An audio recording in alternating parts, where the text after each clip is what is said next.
Hey there. Tonight, as the world outside slowly quietens down, let your mind embark on a unique journey. No noise, no rush, just whispers from ancient times, gently lulling you into slumber. Imagine the lights dimming, your room becoming a safe haven, and the soft hum of a fan a soothing, age-old melody. Have you ever wondered what truly unfolded within the grand arenas of ancient Rome, where stories of heroes and fates were etched into the sand? Or perhaps you've dreamed of the sacred fires that warmed and guided ancient civilizations through the ages. Tonight, we won't just learn history. We'll feel it, breathe it in, and let it softly carry you into the realm of dreams. Take a deep breath. Feel the relaxation spread throughout your body, from the top of your head to your toes. Exhale slowly, letting go of any tension, any worries. From your day, let your mind be free, ready to embrace the whispered tales from the past, like the very first dreams of a long night. Because tonight, history isn't a lesson, it's a lullaby. The whispering secrets of the Roman Colosseum. Hey there. Tonight, as the world outside slowly quietens down, let your mind embark on a unique journey. No noise, no rush, just whispers from ancient times, gently lulling you into slumber. Imagine the lights dimming, your room becoming a safe haven, and the soft hum of a fan a soothing, age-old melody. Have you ever wondered what truly unfolded within the grand arenas of ancient Rome, where stories of heroes and fates were etched into the sand? Or perhaps you've dreamed of the sacred fires that warmed and guided ancient civilizations through the ages. Tonight, we won't just learn history. We'll feel it, breathe it in, and let it softly carry you into the realm of dreams. Take a deep breath. Feel the relaxation spread throughout your body, from the top of your head to your toes. Exhale slowly, letting go of any tension, any worries. From your day, let your mind be free, ready to embrace the whispered tales from the past, like the very first dreams of a long night. Because tonight, history isn't a lesson, it's a lullaby. Now, let your mind float across millennia, soaring over the verdant hills of Italy, and gently descending upon an ancient city where magnificent structures still stand tall, recounting tales of an empire that once reigned supreme. We're in Rome, and before us, glistening under the ethereal moonlight, is the Colosseum, a symbol of eternity and miraculous spectacles.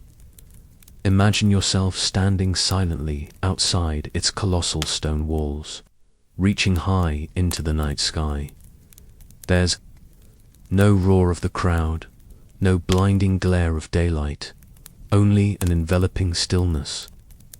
These ancient stones, having endured thousands of years of rain, sun, and dust, still stand proudly, like silent guardians of time's secrets. Every stone, every crack on that curved wall seems to whisper ancient stories, fragments of a colorful and emotional historical tapestry. Close your eyes and feel the coolness of the stone beneath your fingertips. Hear the gentle breeze rustling through the ancient arches.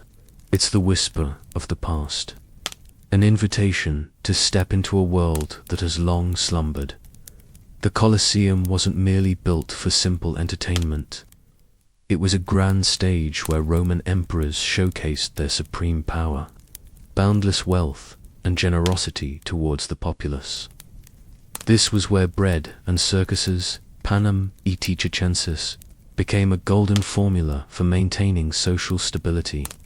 By providing free food and spectacular shows, emperors kept the populace fed and distracted, alleviating their daily worries and political unrest.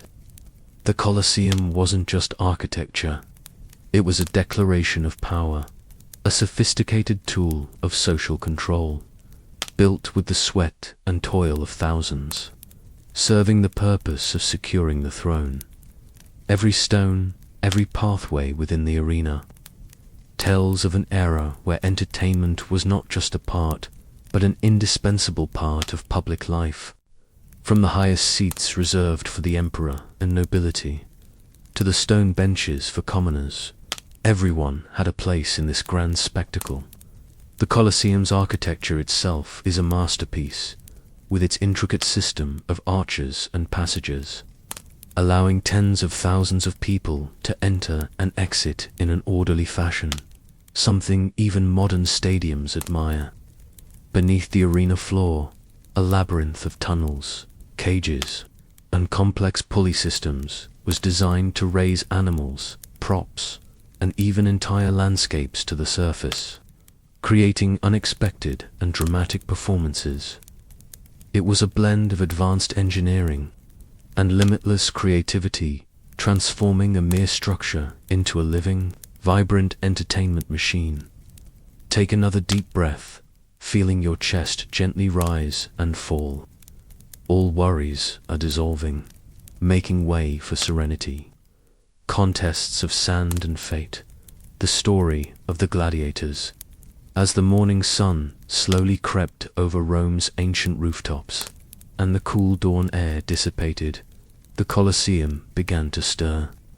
But before the roar of the crowd echoed, before the dazzling sunlight flooded every corner, some had already prepared their minds for a challenging day. These were the gladiators, men whose destinies were intertwined with the arena's sandy floor. Imagine these highly trained gladiators. They weren't ordinary slaves, but true athletes, professional warriors. They lived in strict training schools, called ludus, under the guidance of seasoned trainers. Their diets were tightly controlled to ensure peak physical condition, and they received meticulous medical care, as they were valuable assets, significant investments for their ludus owners. Though considered a lower class in Roman society, many gladiators were genuine stars of their time. Their names were widely known, their images carved on walls, and young women often embroidered their names on cloaks as a sign of admiration. They could have fervent fans, ready to cheer their names at every match, and buy unofficial merchandise bearing their likeness. They fought not just to survive, but to seek fame, wealth, if they were lucky enough to survive and gain freedom, and a place in the public's heart. However, not everyone who entered the arena was a professional gladiator. There were other spectacles, known as opening acts, where less fortunate individuals faced grim fates. These might be people convicted of minor offenses, prisoners of war, or even ordinary citizens, heavily indebted to a powerful official. They had no combat experience, no formal training, and were often equipped with unsuitable weapons to face their opponents. The original script mentioned them being given the equivalent of a sharp spoon and told to make it dramatic. Imagine a baker, a poet, or a farmer, bewildered and afraid, thrust into a completely unfamiliar situation. They weren't warriors, but reluctant characters in a grand play, pushed to perform as dramatically as possible to entertain the crowd. Their performance wasn't about skill, but about desperation, plight, and sometimes a flash of unexpected courage. These contests often lacked fair opposition. The primary goal was to create drama and strong emotions for the audience. Spectators weren't looking for balance or pure skill. They wanted to see who would fall most impressively, ideally with flailing limbs and emotional facial expressions. The concept of Roman entertainment was robust and at times grim, where final moments were transformed into a performative art. The arena wasn't just a stadium. It was a form of sophisticated civic therapy. Life in ancient Rome was fraught with stress, plagues, food shortages, and unexpected fires. Witnessing someone else have a really bad day in a controlled and free environment was how people coped with the pressure. The games, funded by the emperor, were a public gesture to please the people, offering them not just grain but also a seat and a view where others faced ultimate fear. Breathe out slowly, feeling the weight on your shoulders dissipate.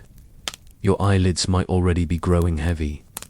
The spectacle of fate, challenges with nature and mythological art as the sun climbed higher and the air in the arena grew warmer.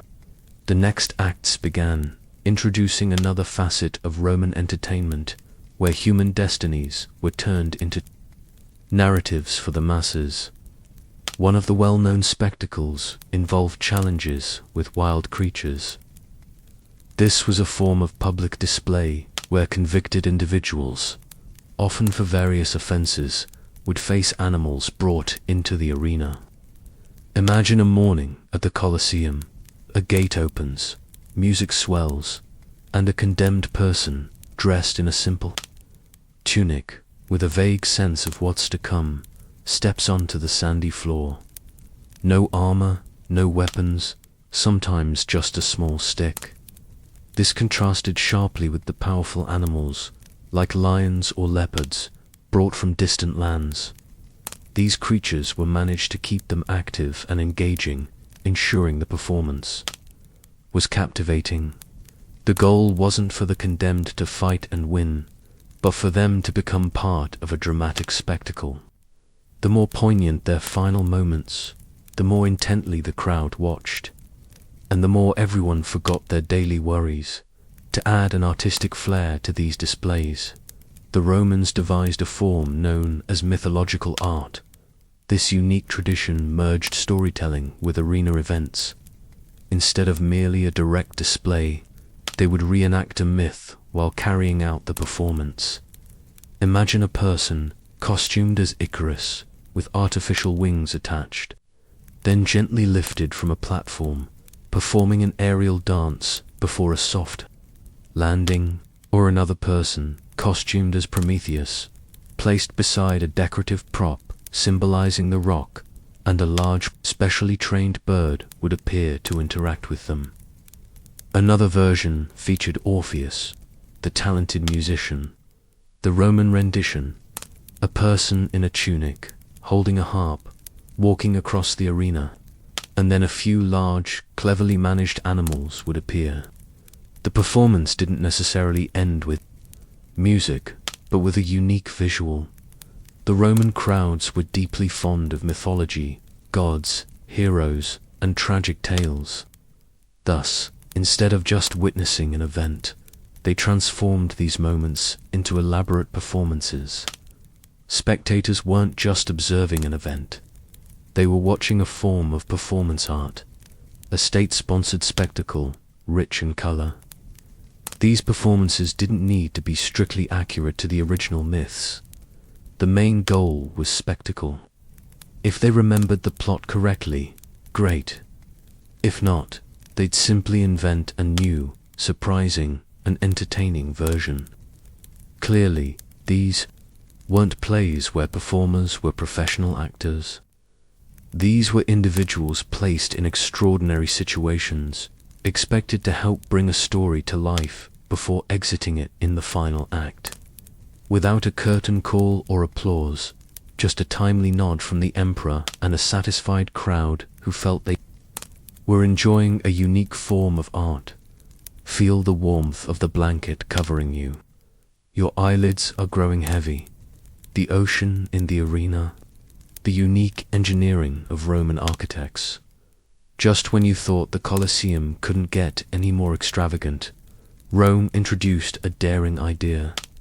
What if we turned it into a lake? And that's how Naumachia mock naval battles came into being. A testament to the Romans' exceptional engineering talent. At various points in its early history, the Colosseum hosted these simulated naval battles. This was an ingenious step. Once you've turned performances into a form of theater, The next logical move is to simulate maritime warfare within a structure far from the sea. Roman engineers, clearly possessing both skill and boundless creativity, figured out how to flood the arena floor, not symbolically, but with actual water, the kind that makes ships float and creates a unique experience for those involved. The plan was simple, yet challenging. Fill the arena floor with water, float a few small ships, and stage a simulated battle with participants. Sometimes, these mock naval battles reenacted famous sea stories. Other times, they were simply teams tasked with demonstrating their rowing and fighting skills on the water. And let's talk about the boats. They were smaller than real warships, of course, fitting the arena's confines. But they were still elaborately decorated with paint, flags, and model weapons, creating a vibrant scene. The audience watched from above, like people observing a live painting on water, both intrigued and entertained. No one was truly concerned with complex naval tactics. They wanted to see if anyone would slip and fall into the water unexpectedly, creating amusing moments. And yes, there were dramatic moments. Ships would gently collide. Participants would swiftly move across decks. Sometimes minor mishaps would occur. Frankly, it was less naval strategy and more of a floating performance with costumes. Eventually, the Colosseum stopped flooding itself for these shows. Perhaps because maintaining and protecting the ancient stone structure from water damage proved to be a significant challenge. But for a time, the Romans enjoyed their simulated sea battles, the gentle splashing and the light-hearted laughter, creating a unique memory in the history of entertainment. Your eyelids are very heavy now, aren't they? Let these images drift through your mind like clouds passing across the night sky. Unique spectacles, the power of surprise and creativity. Sometimes even traditional performances weren't dramatic enough. That's when the Colosseum organizers introduced special gimmicks, unique challenges, mismatched weapons, and continuous surprises. Why? Because monotony could bore the audience. One common element was creating special challenges for the participants. This might involve removing some of their armor, or providing a less effective weapon, like a net to ensnare an opponent or a wooden sword. Imagine a participant stepping into the arena holding something that looks like a toy, facing a challenging situation. This wasn't meant to cause harm, but to create unexpected and unique moments for the spectators. Then came the movement restrictions. Participants were sometimes lightly chained at the ankles or wrists. Clearly, if you were trained to move agilely, having a slight physical restraint would make the performance more artistic and unpredictable. It made evasive maneuvers much more creative. Some participants were even tied together, forming a kind of challenging three-legged race. Imagine trying to move harmoniously with someone else while facing a grand performance. One stumbles, both might lose balance, and the crowd would react with amusement. However, these gimmicks weren't applied indiscriminately. Famous gladiators, who were valuable assets, were usually spared the most brutal challenges, unless the crowd was very bored and the emperor wanted a laugh. In such cases, all rules might be relaxed to serve the highest entertainment purpose. And let's not forget the surprises from the arena floor itself. You think you're watching a normal scene, and suddenly a trapdoor beneath opens, revealing a surprise.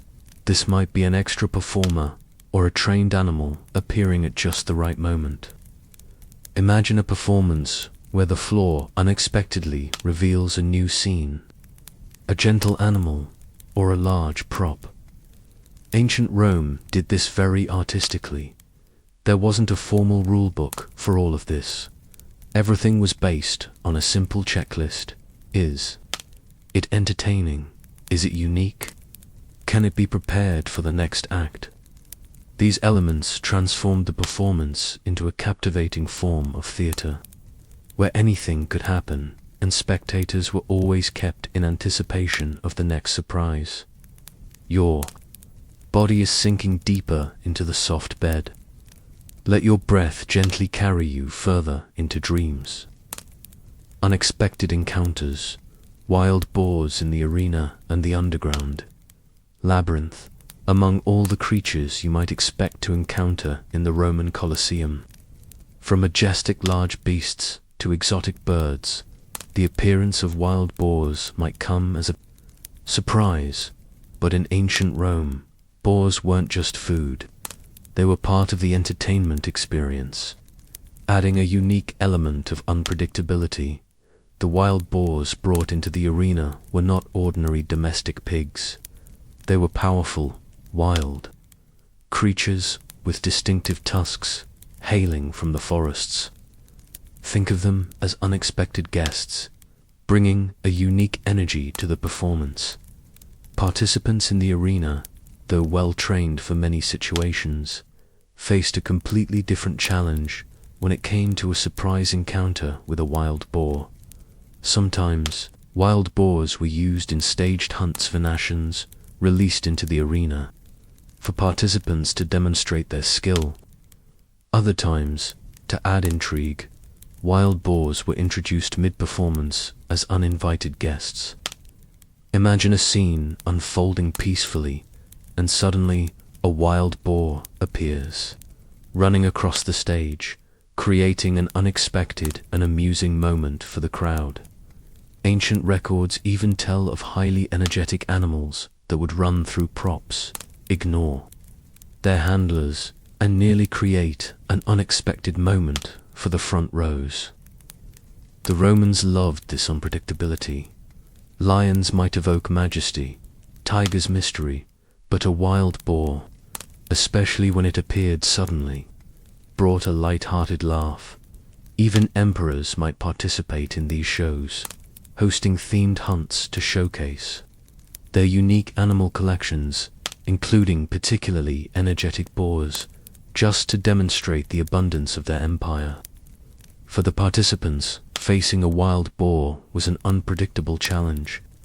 You could train to counter a sword, you could anticipate a human opponent, but a wild boar, that was pure improvisation and surprise from nature.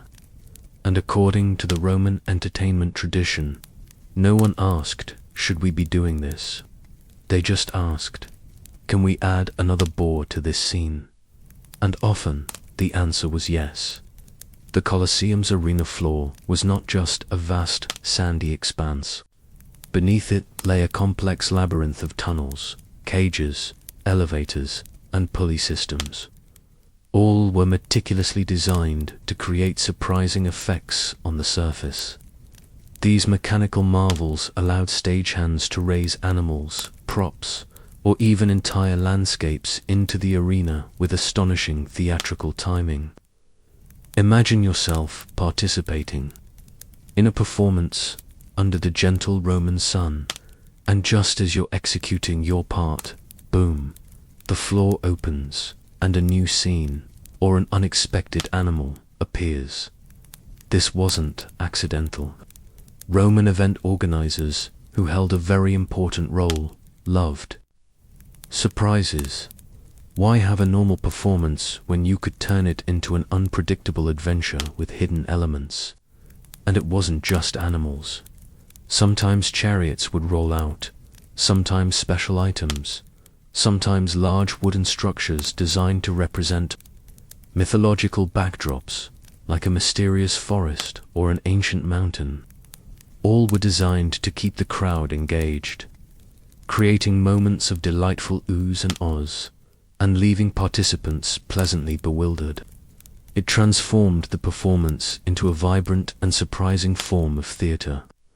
You weren't just demonstrating your skills, you were interacting with the arena floor itself, the props, and the feeling that someone backstage was smiling contentedly. These trapdoors were operated by skilled teams of workers beneath the stage, coordinating timing with high precision. A slight misstep and an unexpected element might appear at the wrong moment, or worse, not appear at all, making the performance less engaging. For the audience, it was thrilling. For the participants, it was a lesson in dexterity and adaptability. Because in the Colosseum, you weren't just facing challenges, you were facing the architecture itself, the stage design, and the Roman Empire's deep commitment to delivering delightful surprises. If the gods truly favored the brave, then surely they also appreciated those who knew how to adapt amidst the unexpected from below. Feel the warm air from the blanket gently wrapping around you. All distant sounds are fading, giving way to silence. Contests of sand and fate, the interplay of skill and surprise.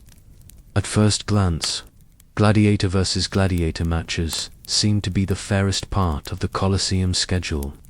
Two trained professionals, well-matched, facing off before a roaring crowd, much like today's elite talent competitions.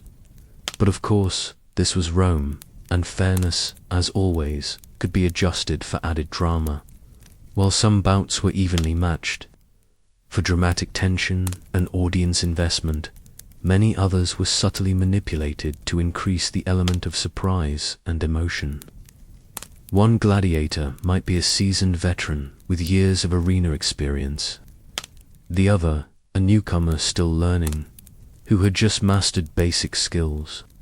And don't get too attached to the idea of standard weapons. Sometimes one gladiator had a short sword, gladius, and a shield. The other might be equipped with a net and a trident, not because it made obvious tactical sense, but because the crowd loved variety and unexpected elements in every performance. These unique pairings often had specific names. For example, the secutor versus the reserarius, the trident wielder, was particularly popular. One wore armor, a large helmet, and traditional gear, appearing as a formidable warrior. The other wore almost nothing, carried a lightweight trident, and relied on agility and quickness to evade. It was less a battle of equals and more a dance of speed and dexterity. Why these arrangements? Because Rome loved contrast. The sight of two identically armed fighters could become monotonous, but pitting a bulky, slower warrior against a swifty, lightly armored individual, that truly was a captivating spectacle. And if a gladiator had a growing fan base or a sponsor to impress, the match might be subtly tilted in his favor, not so he could prove himself, but so he could look even cooler while winning. Gladiators weren't just fighters, they were investments, living symbols. If someone had a dramatic winning streak or a distinctive performance style, the empire would support them. Fans bought figurines. Children reenacted their victories. Although not official merchandise, this admiration existed. So yes, sometimes they were given an easy, arranged victory just to keep the legend alive. The losing gladiator. Well, he was either forgotten or unlucky, possibly both. Because, in the Colosseum, balance was an illusion, an element that could be adjusted. The audience didn't come for pure sportsmanship. They came to see someone face a great challenge and hopefully witness a surprising performance. And if that person somehow still performed well, now that was a story worth remembering. Your body is sinking even deeper into a state of rest. Let these images dissolve into the night. The arena and politics, a stage of power and silent messages. If you thought the Roman Colosseum was just about swords and sand, think again. It was also about the subtle art of conveying power. These weren't spontaneous performances, but carefully orchestrated messages. The Colosseum wasn't just a place to entertain the masses. It was a custom-built propaganda machine designed to remind everyone exactly who was in charge. Every event, every performance, every unexpected moment was part of a carefully curated imperial message. Obeyed the order, and all will be well. The spectacle sometimes served an educational purpose as well. Convicted individuals, or those who had displeased powerful officials, were occasionally brought out publicly in special displays, often accompanied by a narrative and staging. One day, you might be an ordinary citizen. The next day, you might be part of a historical reenactment. A reminder of the importance of law and order. And the emperor, he wasn't just watching. He was playing a central role. He sat in the best seat, naturally, dead center, with plenty of shade, and close enough to observe every detail of the performance. The crowd watched him as much as the events unfolding. His reactions mattered. A gesture from the emperor could become a powerful message. Some emperors used the games to build favor. The bread and circuses formula was highly effective. Keep the people fed and distracted, and they'd worry less about other issues. Others used the arena to reinforce their authority. A grand performance here, a surprising element there, all were ways to maintain control. And if you were lucky enough to be a popular gladiator, you could even be used as a political symbol. Perform well, and you were proof of Rome's strength and glory. Sometimes entire events were staged around political narratives, celebrating a military victory. Great, let's reenact it in the arena with extras and relevant elements. Hosting a foreign dignitary. Let's give them an entertaining evening with unique spectacles. Nothing impressed a visiting official like a costumed performer skillfully demonstrating next to a large animal. So yes, the Colosseum was one of Rome's most powerful communication tools. Every grain of sand on the arena floor and every movement was part of the empire's broader strategy to convey its message. Rome is strong. Rome is glorious. And Rome is always concerned with stability. Let these thoughts gently drift away. You're feeling very comfortable and safe. Endless fascination. The enduring legacy of the Colosseum, with all its unique performances. Surprising elements from beneath the ground, and subtly interwoven political nuances. Why did the Colosseum endure for so long? Simply put, Rome was addicted to spectacle and performance. These weren't just ordinary shows. They were profound cultural events, powerful political tools, social glue, and at times, a form of spiritual release for a civilization constantly facing challenges. The empire was vast, complex, and often dealt with problems. But when the people were offered a gladiator show, everything seemed to become more stable. This formula proved effective. A citizen feeling tired or worried about life, but given a seat in the Colosseum, a snack, and a prime view of a unique performance, suddenly felt that life wasn't so bad after all. That's a basic lesson in managing an empire. Distract, dazzle, and repeat. And emperors loved this power. The games brought them instant approval ratings. Want to win over the crowd after adjusting tax policies. Host a week-long festival. Accidentally displeased a senator. Put on a special performance with surprising elements. Want a general to feel they need to try harder? Have someone else play a significant role in a historical reenactment. The Colosseum was one of Rome's most potent forms of communication. Continuous updates, continuous drama, a place where reputations were forged, and public images could be shaped by a simple gesture. There was no public comment section, just roaring applause or complete silence, which in Rome was essentially a sign of disapproval. But even the greatest empires eventually tire. Over time, the performances became less extravagant, the special elements harder to arrange, and the audience less easily dazzled. By the time Rome began to experience upheavals, even the Colosseum started to feel like a relic of yesterday. Sand and stone don't last forever, and neither does human attention. Nevertheless, the Colosseum's legacy endures. Even today, we remember it not merely as an athletic arena, but as a monument demonstrating how far a society would go for a good show. It wasn't always about fairness. It wasn't always about benevolence. But it was unforgettable. Because when you build a stage for tens of thousands of people and fill it with stories, performances, and political messages, you're not aiming for subtle nuances. You're aiming to create grand history. Feel the peace enveloping you like a soft blanket. All thoughts are gently fading away. You are sinking deeper into sleep. The whispering fire from ancient dreams to tonight's glow. Now, as the murmurs of the Colosseum gently fade in your mind, and you feel your body growing heavier on your comfortable bed, let your thoughts drift smoothly to a new chapter of our journey through time. We'll leave behind the grand stone structures now, to turn towards a more primal element, one that has warmed, guided, and connected humans to the spiritual world since the dawn of civilizations.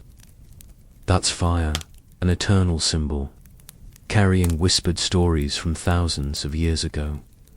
Let your mind drift to distant lands, where fire isn't just warmth, but soul, the very breath of deities. Imagine yourself amidst the lush green hills of ancient Celtic lands on a mystical Beltane night, as stars twinkle in the velvet sky, and the air carries the scent of damp earth and woods. Beltane, the cleansing fire of the Celts, in the heart of the lush green hills of ancient Celtic lands, where dense forests and clear streams wound their way. A special night unfolded annually on April 30th. This was the Beltane Festival, an ancient ceremony held to welcome the return of summer, of radiant sunlight and burgeoning life. For the Celts, Beltane wasn't merely a simple holiday. It was a sacred ritual, an affirmation of their deep belief in nature's cycles and fire's purifying power. Imagine yourself standing among a small community, gathered together in the cool evening air, quiet laughter and soft footsteps on the grass, and in the distance, small points of light begin to appear on the hilltops, signaling the start of the festival. The ancient Celts believed that fire possessed extraordinary power to cleanse, protect, and bring good fortune. They believed fire could ward off evil spirits, drive away illness, and bring fertility to their lands and livestock. This wasn't just a symbol. It was a living element, a magnificent energy they revered and sought blessings from. The highlight of the Beltane festival was the lighting of 2 large bonfires. Kindled ceremonially, to prepare for these fires, people would gather.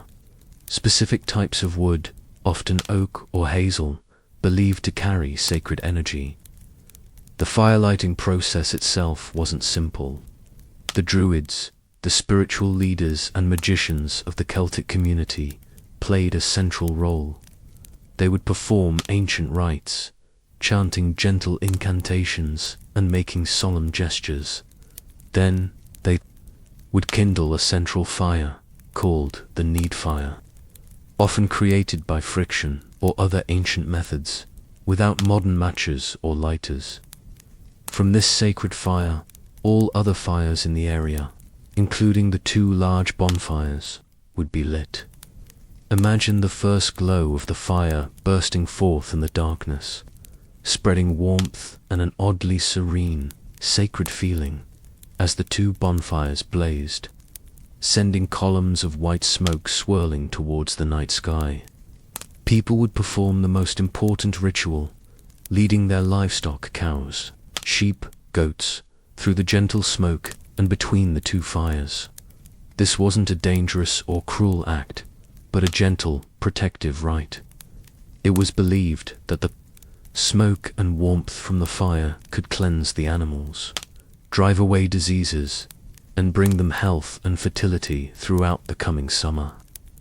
Listen to the gentle jingle of their bells as the animals calmly walk through the smoke, feeling their trust in their owners. It's an image of harmony between humans, nature, and the sacred element. Not just livestock, but people themselves also participated in this ritual.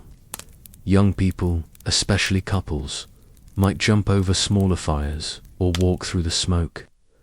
This was considered an act of courage, demonstrating faith in fire's power to cleanse the soul, bring good luck, health, and lasting love. There were whispered tales of couples holding hands and leaping over the flames to strengthen their bond, or single individuals seeking divine matchmaking.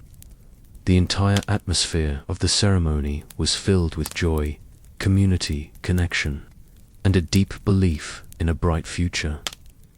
After the main rituals concluded, the community would gather to dance, sing, and share food. Traditional dances, perhaps circles, or those mimicking agricultural activities, would take place under the flickering light of the fires. Gentle singing and ancient instrumental music would echo through the air, creating a warm and memorable evening. As the fires slowly died down, the warm embers would be collected and scattered across the fields. This symbolized the spreading of fire's blessings, ensuring abundant harvests and fertility for the land. The Beltane festival is a testament to the interweaving of the material and spiritual lives of the Celts. It's a reminder that fire isn't merely a tool for cooking or warmth, but a living force, a spiritual friend, always present to protect and bless. And as you close your eyes, imagine the gentle white smoke of Beltane, carrying prayers to the night sky, and feel the serenity of an ancient world, where humans lived in harmony with nature and wonders. Take a deep breath, feeling the relaxation spread throughout your body. Your eyelids are growing very heavy. ZOROASTRIANISM. Fire as sacred truth. As we leave the damp Celtic hills and gently float across the vast arid deserts of ancient Persia, we enter a world where fire is not just a natural element, but a divine presence, a symbol of truth and cosmic order. This is the world of Zoroastrianism, one of the oldest monotheistic religions in the world, where fire is called Atar, and it carries a deeper meaning than anything we might imagine. In Zoroastrianism, Atar isn't just a fire, it is a living symbol of Asha, the divine order of the universe, truth, and justice. This means that fire isn't just a helpful kitchen guest. It is a radiant representative of cosmic balance. So, no great pressure, just absolute reverence for the flame.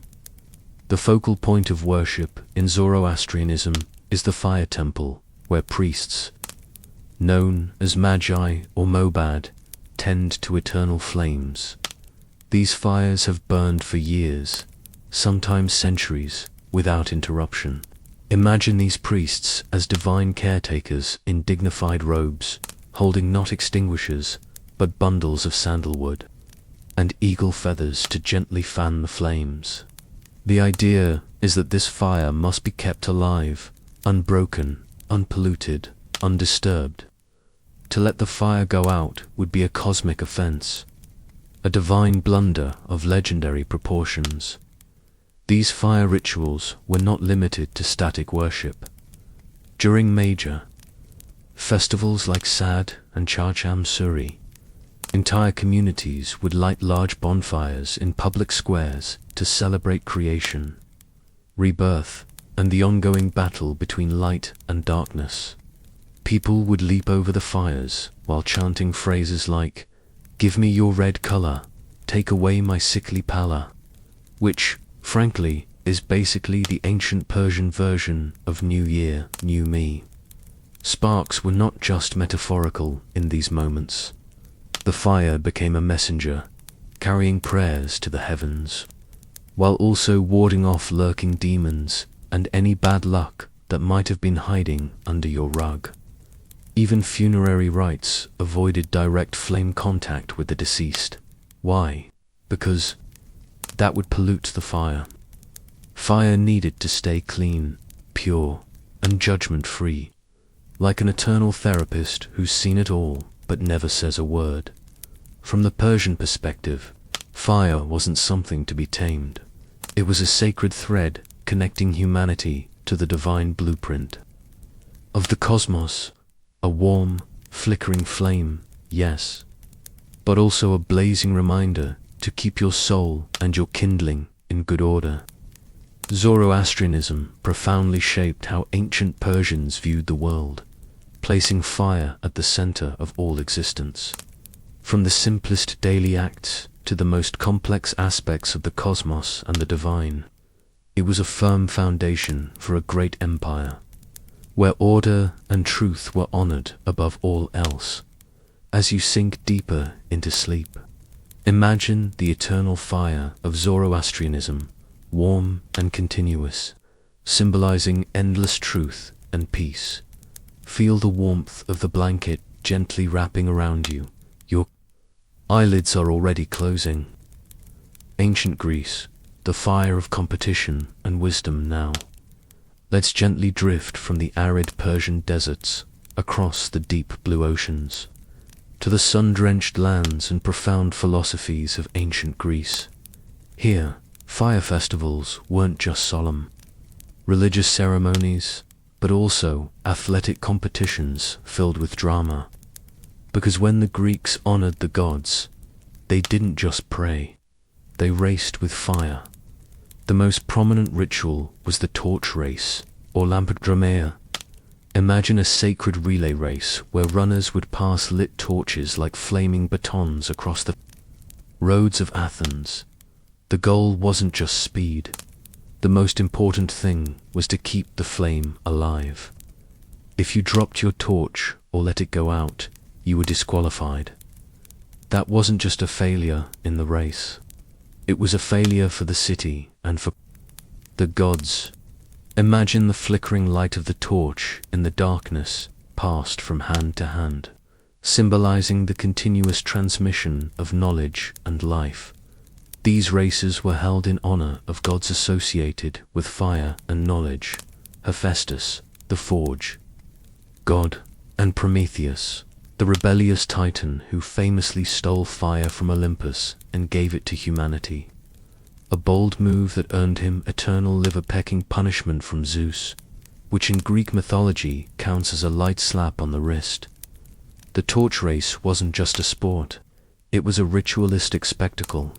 By keeping the flame burning, runners symbolized the endurance of divine wisdom passed down to mortals. It wasn't enough to possess the fire. You had to prove you could carry it without fumbling, like a clumsy apprentice in Hephaestus's workshop. And this wasn't a casual jog through olive groves. The races were often held at night, the only light coming from the flaming torches bouncing through the darkness, casting shadows across temples, columns, and confused livestock. The visual impact was intentional. The gods were watching, and you had to make it look epic. There were deeper, symbolic layers. Prometheus's gift of fire wasn't just warmth or cooking fuel. It represented intellect, transformation, rebellion. In honoring him with torch races, the Greeks weren't just reenacting a myth. They were subtly reminding themselves of their own clever defiance, their pursuit of civilization, even if it came at a divine cost. Winners received a crown or a small statue, possibly even a jar of olive oil, because this is Greece after all. But the real prize was glory, and perhaps a temporary reprieve from angry gods smiting their crops. So, the next time you see a modern Olympic torch relay, know that it's not just a sports tradition. It's a flickering echo of Greek reverence for stolen fire, cosmic rebellion, and the timeless art of running really fast without burning your eyebrows off. Let your mind listen to the wind, whispering through ancient olive trees, and feel the serenity of the night gently embracing you. Ancient India, Agni, the sacred messenger, fire. From the vibrant Greek torch relays, let's now gently turn eastward to the land of ancient India, where fire was not stolen from the gods. Here fire was the god itself. Meet Agni, the Hindu god of fire, who was not just a deity of warmth and light, but a cosmic postman. His role, to deliver offerings from earth to the heavens through fire with perfect reliability. No lost packages, no customer service line. In Vedic rituals, the sacred ceremonies of ancient India, Agni was the bridge between humans and gods. Any prayer worth its salt needed fire, and not just any fire. It had to be lit properly, fed with clarified butter ghee, essentially the holy nectar of every ritual, and accompanied by mantras. These rituals were called yajnas. They were so important that priests devoted their entire lives to mastering them. Think of it as a kind of spiritual pyromania, but with a lot more incense and fewer insurance claims. In a typical yajna, a sacred fire pit called a haven kund was constructed, often in intricate geometric patterns aligned with celestial forces. The fire had to be coaxed into life using friction or sacred chants, no matchsticks in sight. And once it was lit, Agni became alive. You weren't just looking at a fire, you were making eye contact with a god. But this wasn't a one-time thing. The most devout households kept eternal fires burning, flames that never went out, passed down, from generation to generation. If a fire died, it wasn't just inconvenient, it was a spiritual emergency. Some even believed it could disturb cosmic balance. Imagine being the one who accidentally spilled water on a divine flame. Oops. Doesn't quite cover it. Fire festivals, like Lori and Makar Sankranti, later evolved to carry this Vedic legacy into seasonal celebrations, marking agricultural transitions with bonfires, songs, and offerings. It was joy wrapped in smoke, purification, dancing in sparks. And unlike some traditions where fire was kept at arm's length, here it was intimate, living, and profoundly respected. Agni wasn't feared like a wildfire. He was honored like an ancestor, a witness to every vow, every birth, every passing soul as you sink deeper into sleep.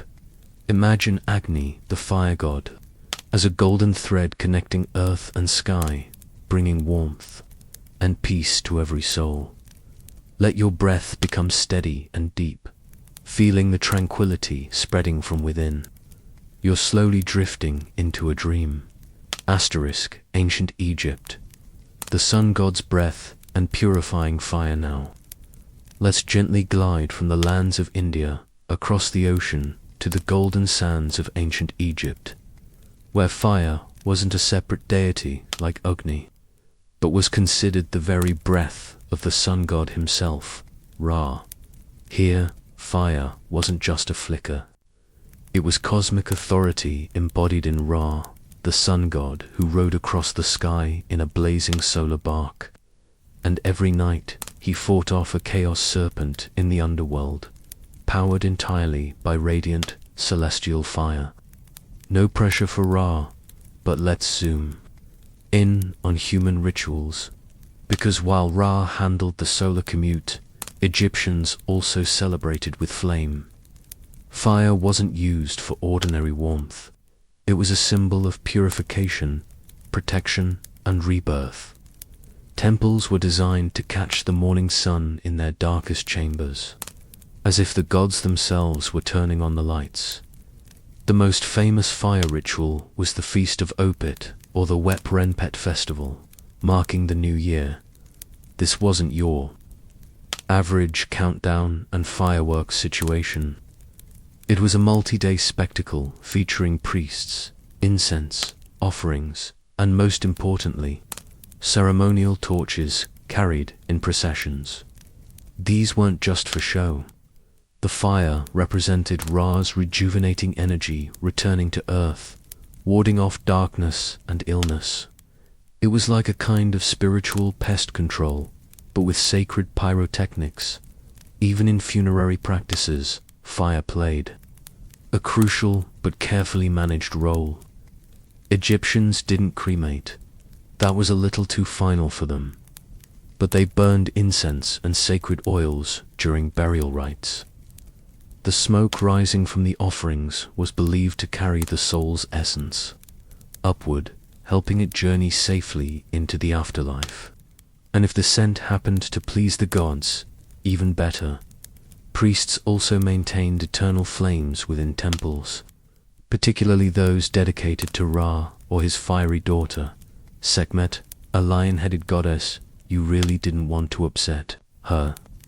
Festivals included fire rituals meant to appease her destructive nature.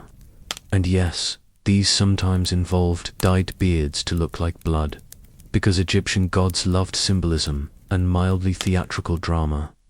Fire in Egypt wasn't chaotic. It was orderly, celestial, radiant. It came with scrolls, hymns, and complex schedules. Every spark had a script. Imagine the soft glow of torches in an ancient Egyptian temple, radiating peace and connecting with ancient energies. You are drifting into a silent, weightless space. Let all these stories carry you deeper into the dream. Asterisk. Ancient Mesoamerica. The fire of life and cosmic cycles. Now, let's gently descend into the jungles and highlands of ancient Mesoamerica, where fire didn't just symbolize life. It was the engine of the cosmos, and keeping that engine running required a bit more than candles and kind thoughts. Among the Aztec, Maya, and Zapotec civilizations, fire was a sacred force that governed time, agriculture, even human fate. But they didn't mess around with mere festivals. They had cyclical fire resets. Enter the new fire ceremony held every 52 years, when the Aztec calendar completed its sacred cycle, a kind of ancient cosmic Y2K, but with higher stakes and fewer IT professionals. As the dreaded date approached, all household fires were extinguished across the land. Cities went dark. People destroyed their belongings. They fasted, prayed, and basically assumed the world might end. Then at midnight, priests ascended a sacred hilltop and performed a sacrifice. Only after a heart was burned and the new flame kindled, yes, really, was the fire declared reborn. From this one divine spark, every household flame across the empire would be rekindled. Fire was rebirth, continuity, and cosmic validation. If the fire failed to light, the sun might not rise again. No pressure. In Maya civilization, fire also played a key role in temple dedications and royal rituals. Newly built temples were awakened with fire. They would literally burn offerings in the central chamber to activate the structure, as if inviting divine tenants to move in. And if you were a king, your accession to power required fire rites, including incense burning and sometimes ritual bloodletting, just to show you meant it. The Zapotec were just as committed. Their fire god, Kazio, was closely tied to storms and lightning, and festivals in his honor included bonfires, dances, and occasionally the dramatic burning of symbolic effigies, sort of a divine piñata with a flammable personality, a cross. All these cultures, fire was a dialogue with the gods, but also a demand. It was hungry and it needed feeding. Not just with logs or copal resin, but with sacrifice. The smoke didn't just rise, it spoke. Imagine the flickering flames on Maya. Pyramids, connecting sky and earth in a dance of light and shadow. Feel the peace enveloping you like a soft blanket. Let your mind drift through these images and sink deeper into sleep. Polynesia, the fire of creation and transformation, goddess Pele, now. Let's gently glide from the jungles of Mesoamerica to release ourselves into the vast Pacific Ocean, where islands, the sea-like stepping stones of fire. For the ancient Polynesians, fire wasn't just a necessity. It was an origin story, a divine inheritance passed down from gods who lived inside mountains. At the heart of many Polynesian fire beliefs stands the goddess Pele, the tempestuous spirit of volcanoes, particularly revered in Hawaiian mythology. She wasn't a calm hearth goddess, gently tending your cooking pot. She was a blazing force of nature who created islands with her lava, then reshaped them in a fit of divine energy. Respecting fire in this culture wasn't optional, it was survival. Pele was said to live in the Halema Uma U crater at the summit of Klauia, one of the most active volcanoes in the world. When it erupted, it wasn't a natural disaster. It was Pele expressing herself. Lava flows were seen as her fiery footsteps, reshaping the land according to divine will. People left offerings near craters, flowers, food, chants, sometimes even hair or nails. Because when a goddess is literally remaking geography, it pays to stay on her good side. Fire festivals in Polynesia took many forms, but one of the most mesmerizing was the Samoan fire knife dance. Sa'amolo, still performed in places like Samoa and Tonga. Originally part of warrior rituals, the dance involved spinning flaming knives while leaping, flipping, and generally defying common sense. It wasn't just showmanship, it was spiritual display. The fire knife was seen as an extension of inner strength, a dance with ancestral power in everyday life. Polynesians used fire to cook in earth ovens, umu, light paths during ceremonies, and communicate with the spirit world. Fire was the bridge between visible and invisible, the earthly and the divine. Even funerary rites involved sacred torches and chants, guiding the soul towards ancestral realms across the sea. Some islanders believed that ancestral spirits traveled on flame, visible in the flickering of torches or the glow of fireflies. To ignore or mishandle fire was to risk offending both gods and ghosts. Let your mind listen to the gentle lapping of waves on white sands, and feel the gentle warmth of the sacred fire lulling you to sleep. Asterisk. Scandinavia, the fire of survival and cosmic destiny. You might think the frigid lands of ancient Scandinavia would be too cold and soggy for fiery rituals. But the Norse had a relationship with fire that was anything but lukewarm. In a land of icy fjords and eternal winters, fire meant more than comfort. It meant survival, both physical and spiritual. At the heart of Norse mythology is a cosmic duality, fire and ice. The world itself was born from the clash between Muspelheim, the realm of fire, and Niflheim, the land of frost.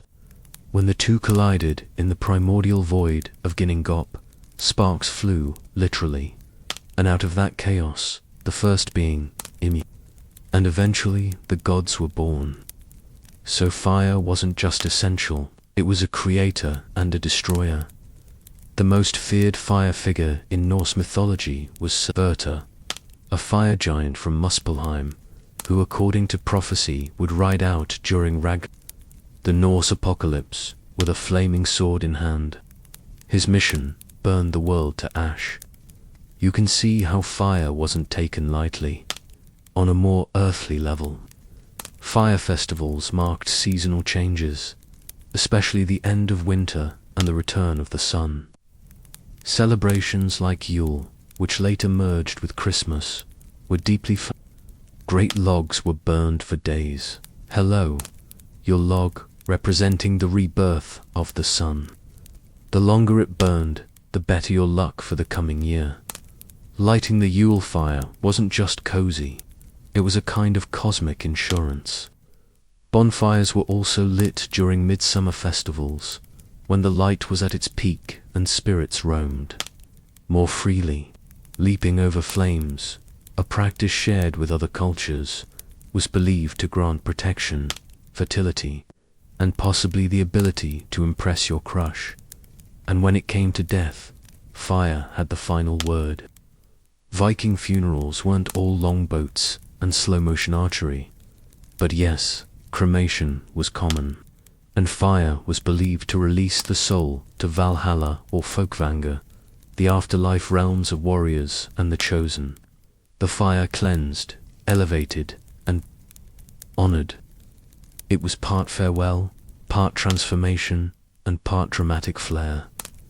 Let these ancient fires gently embrace you, carrying you into a deep sleep, where ancient stories and present dreams intertwine. Fire as judgment, the soul's final test. Across the ancient world, fire didn't just give life, it also passed judgment. It could warm your home or incinerate your legacy. For many cultures, fire became the ultimate test, a tool of divine justice, spiritual purification, and cosmic reckoning. And unlike modern courts, there were no appeals. In ancient India, fire wasn't only a god, it was also a witness. In the epic Ramayana, Sita, wife of the hero Rama, had to undergo a trial by fire, literally. After being kidnapped and rescued, she walked through flames to prove her purity. The fire, Agni himself, emerged not with a guilty verdict, but with a divine nod. She was unscathed, and therefore innocent. While perhaps controversial regarding societal expectations, this is also an example of how fire was seen as the final arbiter of truth. In medieval and ancient Europe, similar ideas took root in trial by ordeal. Suspected criminals, witches, or unfortunates were sometimes subjected to fire-based tests, like holding a red-hot iron or walking across glowing coals. If their wounds healed cleanly, they were innocent. If not, well, you probably didn't want to be around for the closing arguments. While these trials weren't exactly spiritually uplifting, they showed the lingering belief that fire could reveal divine will in Zoroastrianism. One of the earliest notions of fire as judgment emerged in the concept of Chinvat Bridge, the crossing point to the afterlife. At death, souls would walk a blade-thin bridge above a river of molten metal. Those who had lived righteously would find it as gentle as warm milk. The wicked, let's just say they discovered that divine metal has no chill. Even the Aztecs, who worshipped fire with meticulous devotion, saw it as a cyclical trial. If their new fire ceremony failed, the world could end. Fire, once a gift from the gods, could also become their chosen method of cosmic deletion. It kept humanity humble and perhaps a little flammable. Throughout all these traditions, fire became a mirror. What you brought to it, truth, guilt, devotion, or fear, was what it revealed. Whether in sacred rites or terrifying trials, fire remained the soul's final exam. Let these stories gently drift through your mind and feel the serenity of a world where fire remains a silent guide and protector. You are feeling very, very sleepy. Take one last deep breath and let it all go. Sleep is calling you. Asterisk. The silent burdens, tales of ancient taxation now. As the sacred glow from distant civilizations fades in your mind, and a wave of drowsiness washes over you, let our thoughts gently drift to another, equally crucial, yet often less celebrated, aspect of ancient life. These are the silent burdens, the contributions that people from millennia past rendered to their great empires. We'll journey through tales of taxation, not as dry lessons, but as whispers about how ancient societies organized, thrived, and at times faced challenges from these very obligations. Imagine floating through distant eras where every grain of rice, every animal, and even every step could hold a special meaning for the operation of an empire. Our journey begins in the land of colossal pyramids, where the Nile flowed through. Fertile fields, bringing both life and its own unique set of rules. Ancient Egypt, cosmic harmony in every grain. In the kingdom of ancient Egypt, where colossal pyramids reached for the vibrant sun and the Nile brought fertile silt, paying taxes wasn't just an economic duty, it was a spiritual obligation, an essential act to maintain cosmic harmony, what they called Matha, divine order of the world. The pharaoh, the divine king, wasn't just a ruler. He was the direct link between gods and humans.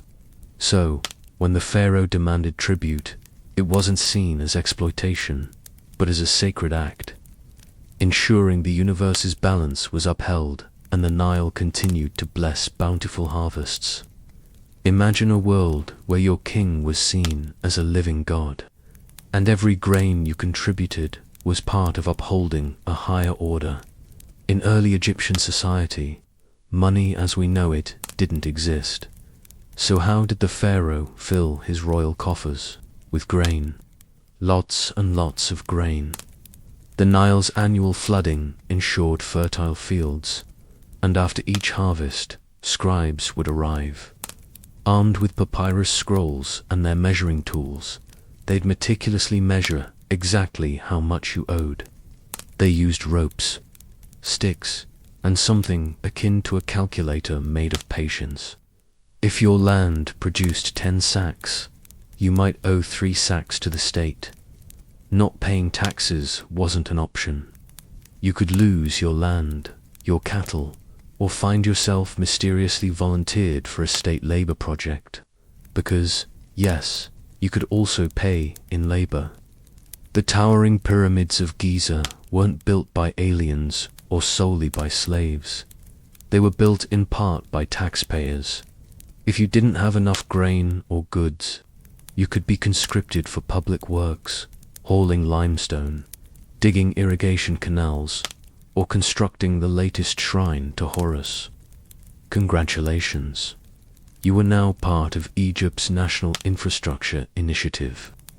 Imagine thousands of people, organized with strict discipline, moving colossal stones under the Egyptian sun. Every drop of sweat a contribution to the empire. The entire system was meticulously recorded by scribes, sharp-eyed record keepers with a monopoly on literacy. They documented everything from how much wheat you owed to whether your donkey was taxable. Yes, even animals could be taxed. If it moved and had value, chances are the state wanted a piece of it. Egypt's tax system was centralized, efficient, and when necessary, brutally enforced. But it was also flexible. In years of famine or poor flooding, tax collectors might reduce quotas, not necessarily out of kindness, but because dead farmers don't pay taxes. This shows a pragmatic understanding of how to sustain a long-lasting empire. As you picture these scenes, feel the serenity of an ancient civilization where every citizen was part of a grand machine, where every contribution had meaning, not just for the state, but for the very cosmos. Let your shoulders and neck relax, feeling the lightness spread. Your eyelids are slowly closing. The Roman Empire. Money doesn't stink and creative.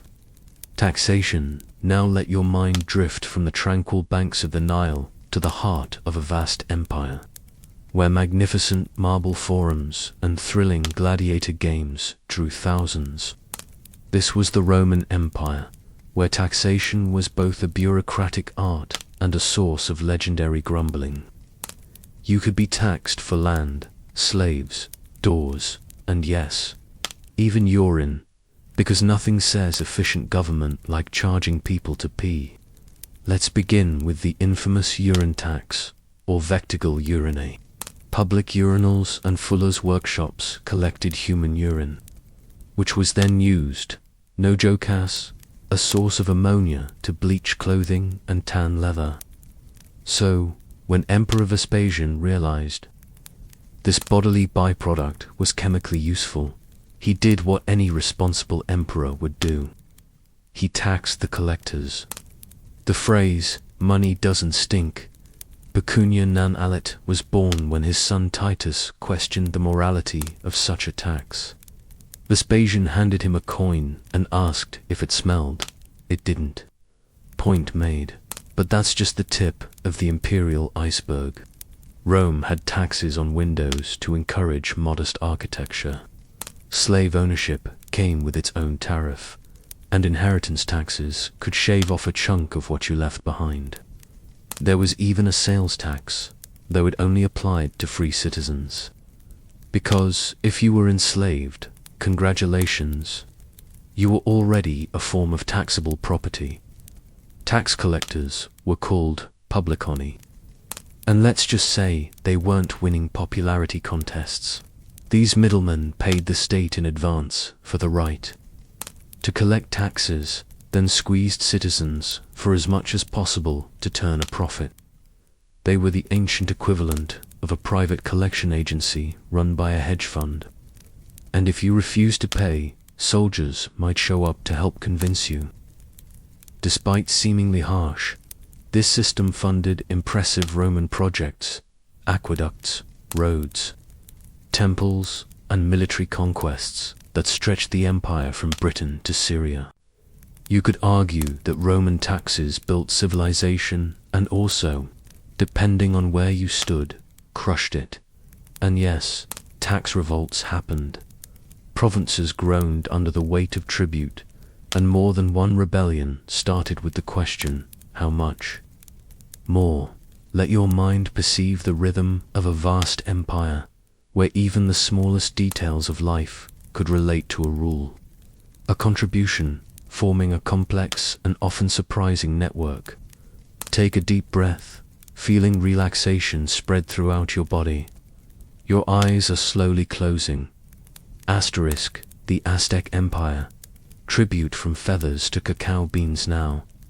Let's gently float across the ocean, over untouched lands, to the heart of Mesoamerica, where the Aztec Empire ran one of the most elaborate and structured tribute systems the world has ever seen.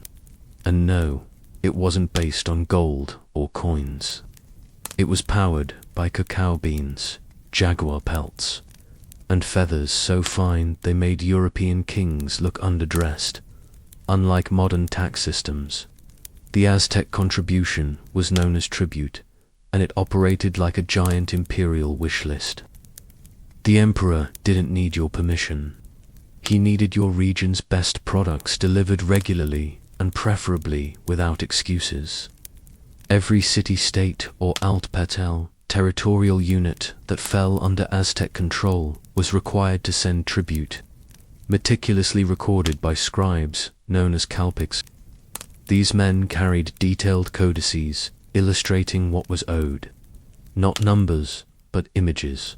Piles of maize, stacks of cotton, bundles of obsidian, and yes, sacks of cacao beans. Think of it as a pictorial invoice from an ancient world. Cacao beans. were especially valuable, not just as food or drink, but as currency. A handful could buy a tamale, a cloak, or a pleasant evening. They were so prized that counterfeiters tried to hollow them out and refill them with dirt. This audacious act was a criminal offense punishable by death. Tenochtitlan's, the Aztec capital tax authority, did not mess around. Tribute items could range from delicious turkeys and honey to decorative jade and gold dust, to utterly inconvenient giant logs carried from forests miles away. One province had to deliver embroidered warrior costumes regularly, complete with battle-ready sandals. Another specialized in exotic bird feathers, which were woven into headdresses for nobles and gods alike. Imagine explaining to your village why your tax burden is 30 live parrots and 2 jaguar pelts. Sorry, kids. It's jaguar hunting day again. Failure to pay tribute could result in violent retribution. Aztec tax collectors weren't shy, and rebellious provinces were often met with military reminders. Compliance was a matter of survival, not civic duty. Despite the harsh terms, the tribute system kept the empire thriving.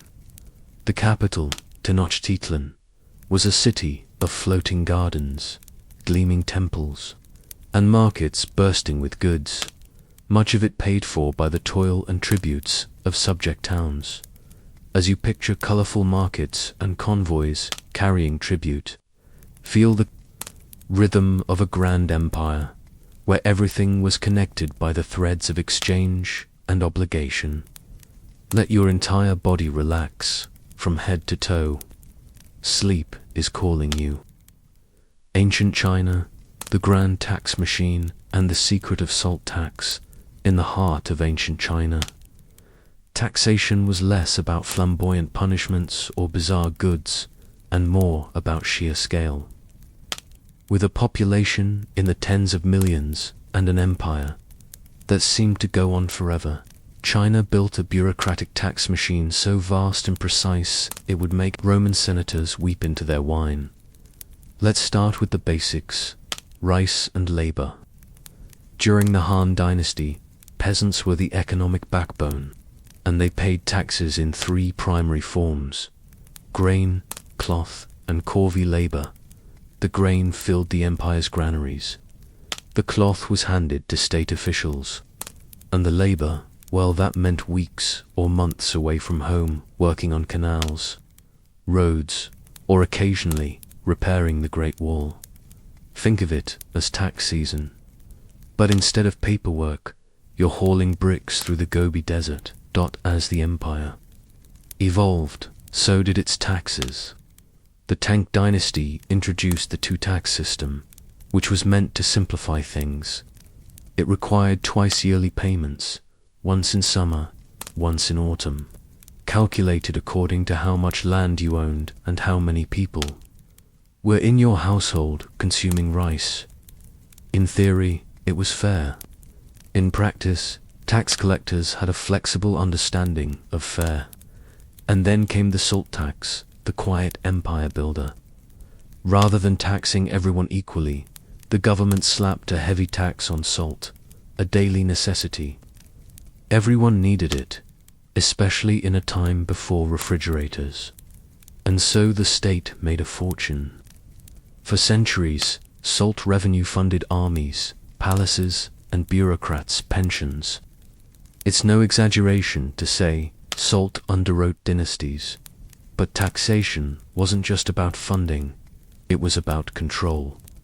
Census taking was practically an art form, as were land surveys and household registries. The goal, to know exactly how much rice you grew, how many sons you had, and whether you were hiding a second ox behind the barn. Of course, it wasn't all order and harmony. Excessive taxation was one of the top causes of peasant revolts, like the Yellow Turban Rebellion, which exploded in the late Han period. When farmers are starving and still being asked for 30% of their rice, bad things tend to happen, as you picture. the vast fields and ancient roads of China. Feel the rhythm of a magnificent civilization where everything was meticulously organized. From a grain of rice to entire dynasties. Breathe deeply, softly. You're drifting into a very peaceful sleep.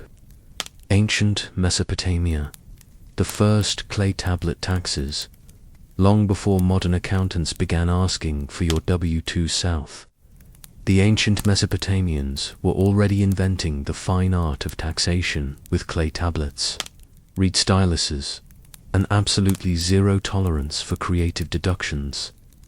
In the land between the Tigris and Euphrates, the Sumerians, Babylonians, and Assyrians created the world's first tax system, and with it, history's first recorded complaints about taxes.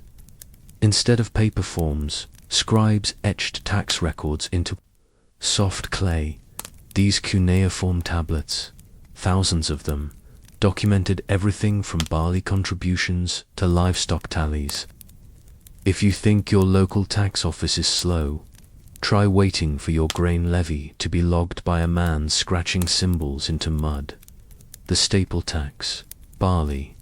In early city-states like Uruk and Lagash, farmers paid a portion of their harvest to the temple, or palace. And the temples weren't just religious centers. They were full-blown economic hubs with tax officials, storerooms, and surprisingly stern priests. But grain wasn't all.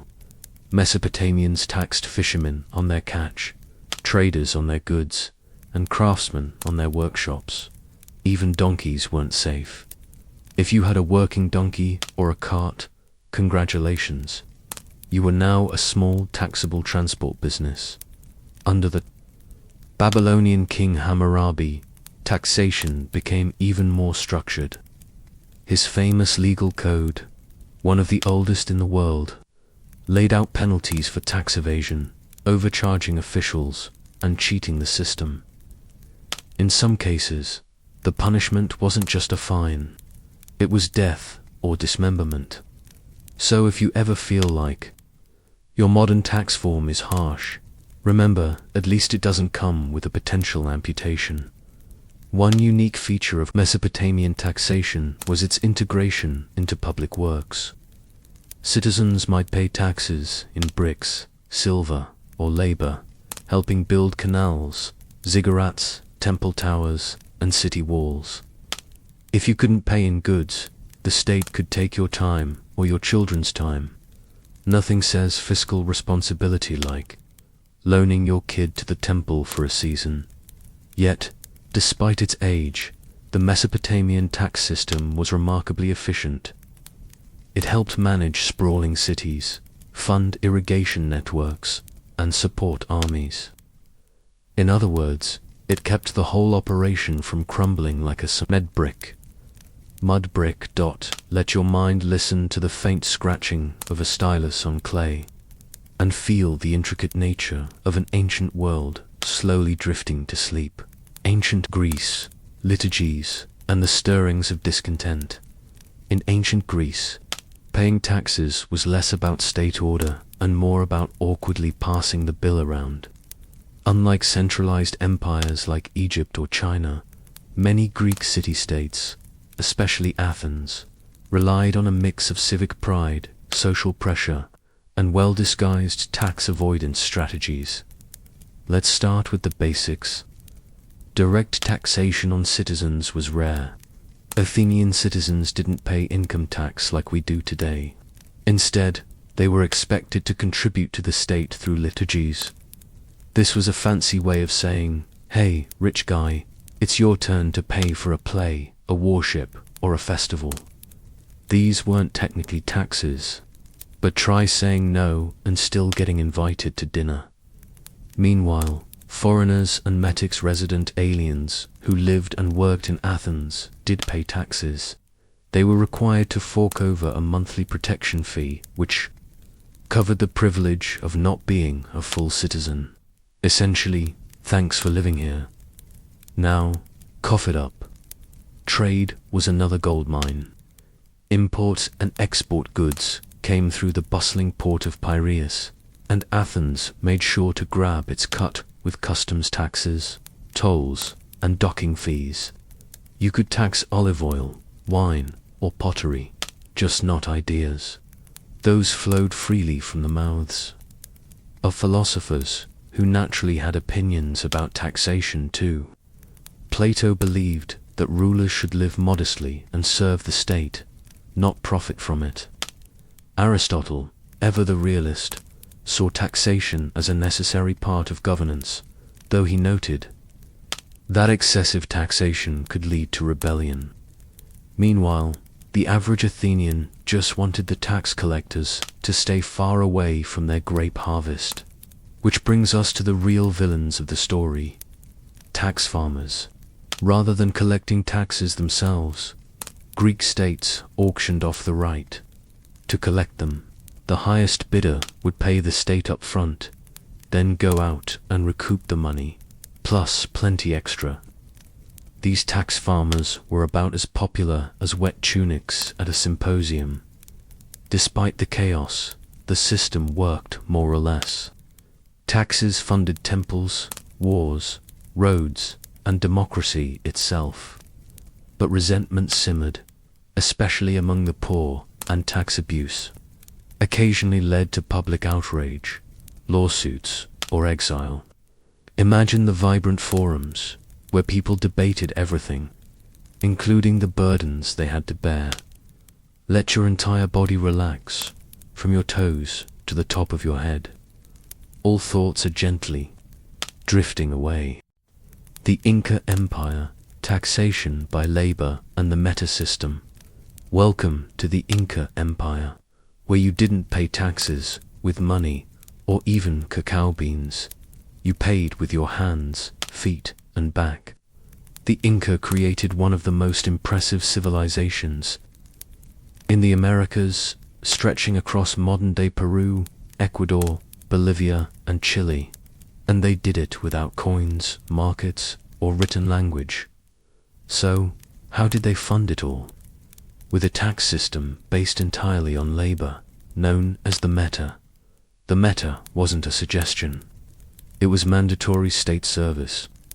Every able-bodied male citizen owed the empire a set number of days each year, usually spent building roads, farming state land, mining silver, or hauling stones for temples and fortresses. Picture the Inca tax form as a calendar, not a bill. The genius of the meta system was its efficiency. Instead of centralizing everything in one place, the empire broke up labor across thousands of local communities called ailus. Each ailu sent its workers when called upon, and in return, the empire provided food, tools, and access to communal storehouses. You gave your time and got survival, need a bridge over a mountain gorge. The meta provided need hundreds of miles of paved roads. To connect cities like Cusco and Machu Picchu, meta want a massive stone temple where each block weighs as much as a bus. Yes, that too. But the taxes didn't stop at muscle. Citizens were also expected to grow crops on state-owned fields, raise llamas for transport, and weave cloth for the military and aristocracy. Entire regions specialized in producing maize, potatoes, or textiles for redistribution. The empire stored these goods in enormous warehouses, kolkhoz, strategically placed along roads for use in times of famine or war. Unlike many other ancient civilizations, the Inca didn't use tax collectors in the traditional sense. Instead, local leaders kept quipus, knotted cords used to track labor and production. They didn't need writing when they had the world's most complex tax abacus made of string. And yes, resistance existed. After the Spanish arrived, they co-opted the meta for forced mining labor, which quickly turned exploitative and deadly.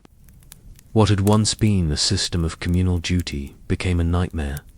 As you imagine the ancient Inca roads winding through the mountains, and structures built by collective labor, Feel the interconnectedness of a grand empire where everyone was part of a shared effort, a contribution to a larger goal. Take a deep breath, feeling relaxation spread throughout your body. Your eyes are slowly closing. The Islamic Golden Age, taxation woven with moral philosophy. During the Islamic Golden Age, from the 8th to 13th centuries, the empires of the Middle East, North Africa, and parts of Europe ran some of the most sophisticated taxation systems the world had seen since Rome. But unlike earlier models of raw extraction, Islamic taxation came wrapped in moral philosophy, religious duty, and meticulous bookkeeping. At the heart of it all was zakat, a religious tax and one of the 5 pillars of Islam. It wasn't just a donation, it was mandatory. Every able Muslim was expected to give around 2.5% of their wealth annually to help the poor, the indebted, and travelers in need. It was a tax designed not to fund palaces or armies, but to promote social justice. Think of it as the original wealth redistribution scheme, only with divine oversight. But zakat was just the beginning. There was also the kharaj, a land tax levied on non-Muslims who farmed conquered lands, and the jizya, a poll tax paid by non-Muslims in exchange for protection and exemption from military service. These taxes weren't arbitrary. They were legally defined, scaled according to wealth, and in many cases, negotiated between communities and rulers. Non-Muslims could keep their religions and local customs as long as they paid on time. To manage all this, the caliphates developed a professional class of scribes and accountants. They kept ledgers in Arabic script, tracked markets, and issued receipts. The Diwan, or state treasury, was not a chaotic chest of coins, but a centralized bureaucracy with trained clerks and standardized forms. Think Excel sheets, but on parchment. One unique feature of Islamic taxation was its connection to market regulation. Officials known as mutasibs roamed bazaars to ensure fair pricing, honest weights, and moral conduct. If you tried to hide your profits to avoid zakat, the mutasib might appear with a scale, a stern stare, and possibly a citation from the Quran. And while corruption wasn't unknown, there were regular audits and public accountability. Some rulers, like Umar ibn al-Khattab, were known for walking the streets in disguise, checking that tax burdens weren't crushing the people in many ways. Taxation in the Islamic Golden Age balanced profit with piety. It built schools, hospitals, libraries, and fostered an intellectual explosion that influenced Europe for centuries. Feel the serenity of a world where numbers and spiritual values intertwined, gently lulling you to sleep. Medieval Europe, from tithes to revolts.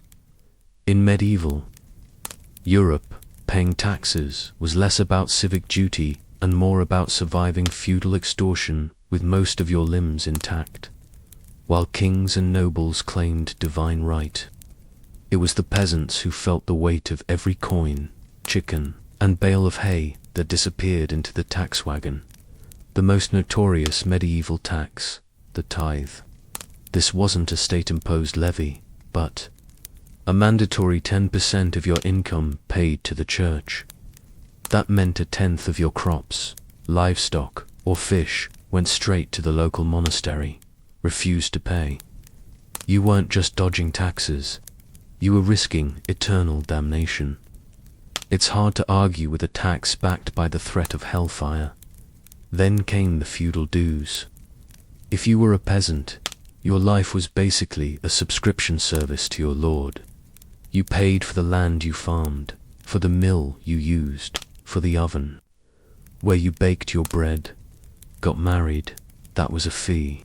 Inherited your father's field, another fee. Had a particularly good harvest, Expect a smiling tax collector at your door with his hand out and a list of creative new charges in England. After the Norman conquest, taxation became even more organized and ominous.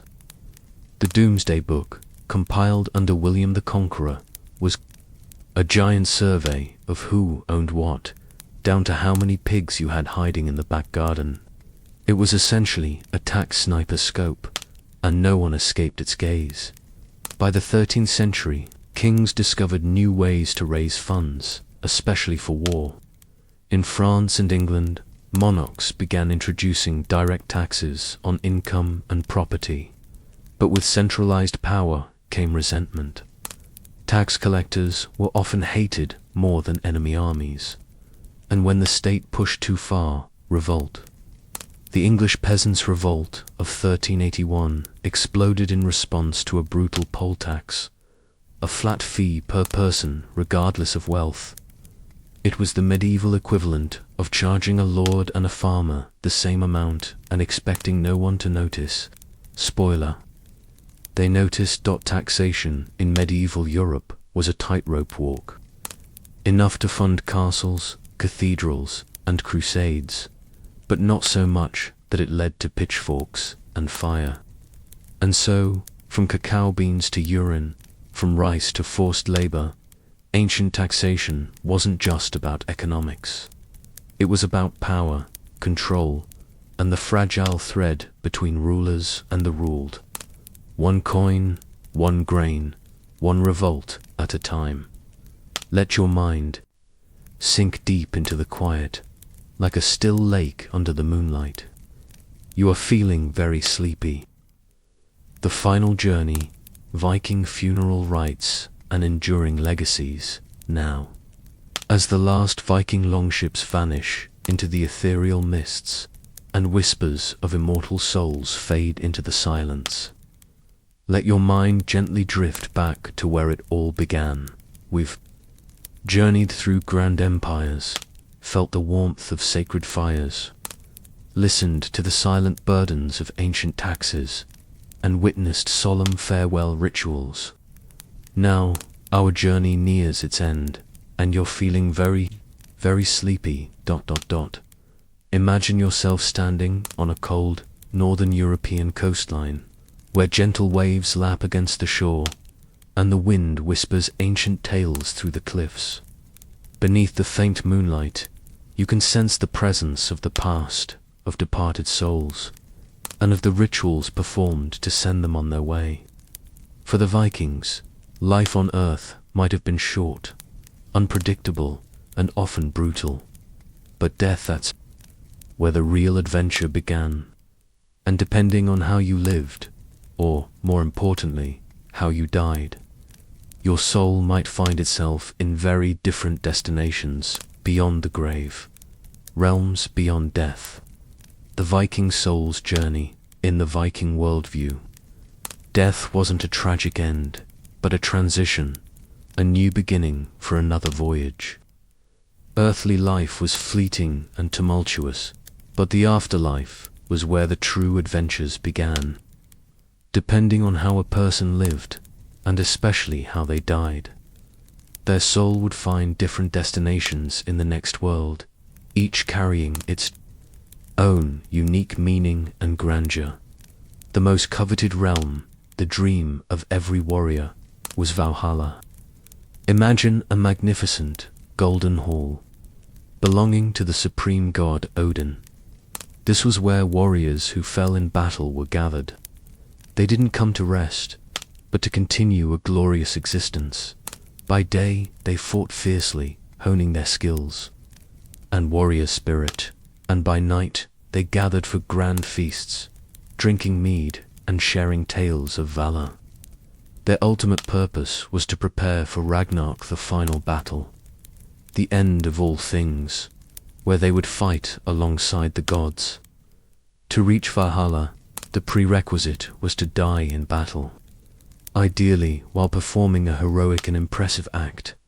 However, not all warriors went to Valhalla. The powerful and beautiful goddess, Freya, also had her own realm, called Folkvangr. Here, Freya had first pick of half of the fallen souls from battle. It's believed that her hall was equally prestigious as Valhalla, but perhaps with fewer head injuries and a gentler, more serene atmosphere. Folkvanga was also an honorable realm, where warriors could find peace and beauty. But not all souls went to a warrior's paradise. Those who died from illness, old age, or without the necessary drama for a warrior's life, were said to drift to hell. This was a shadowy, dim realm, ruled by the goddess of the same name. Contrary to modern interpretations of hell, hell wasn't necessarily a place of punishment, but rather a more subdued afterlife, perhaps with fewer drinking horns and battle songs. It was a place for the ordinary dead, lacking the drama of the battlefield, where souls lived quiet lives, neither suffering greatly nor gaining immense glory. With such an intricate spiritual map, it's no surprise that Viking funeral rites were carefully staged performances, both a tribute and a guidance system for the soul, as well as a way to display the status of the living. A well-executed funeral demonstrated respect, wealth, and community standing. A sloppy one could lead to a restless spirit, bad luck, or worse, a dishonored soul wandering without peace. These funerals weren't about closure. They were about ensuring safe passage to the next world and proving that the deceased mattered, both in life and in death. Even the humblest funeral might include offerings of food, weapons, and personal belongings to equip the departed for their journey. And for the elite, the Norse did nothing subtly.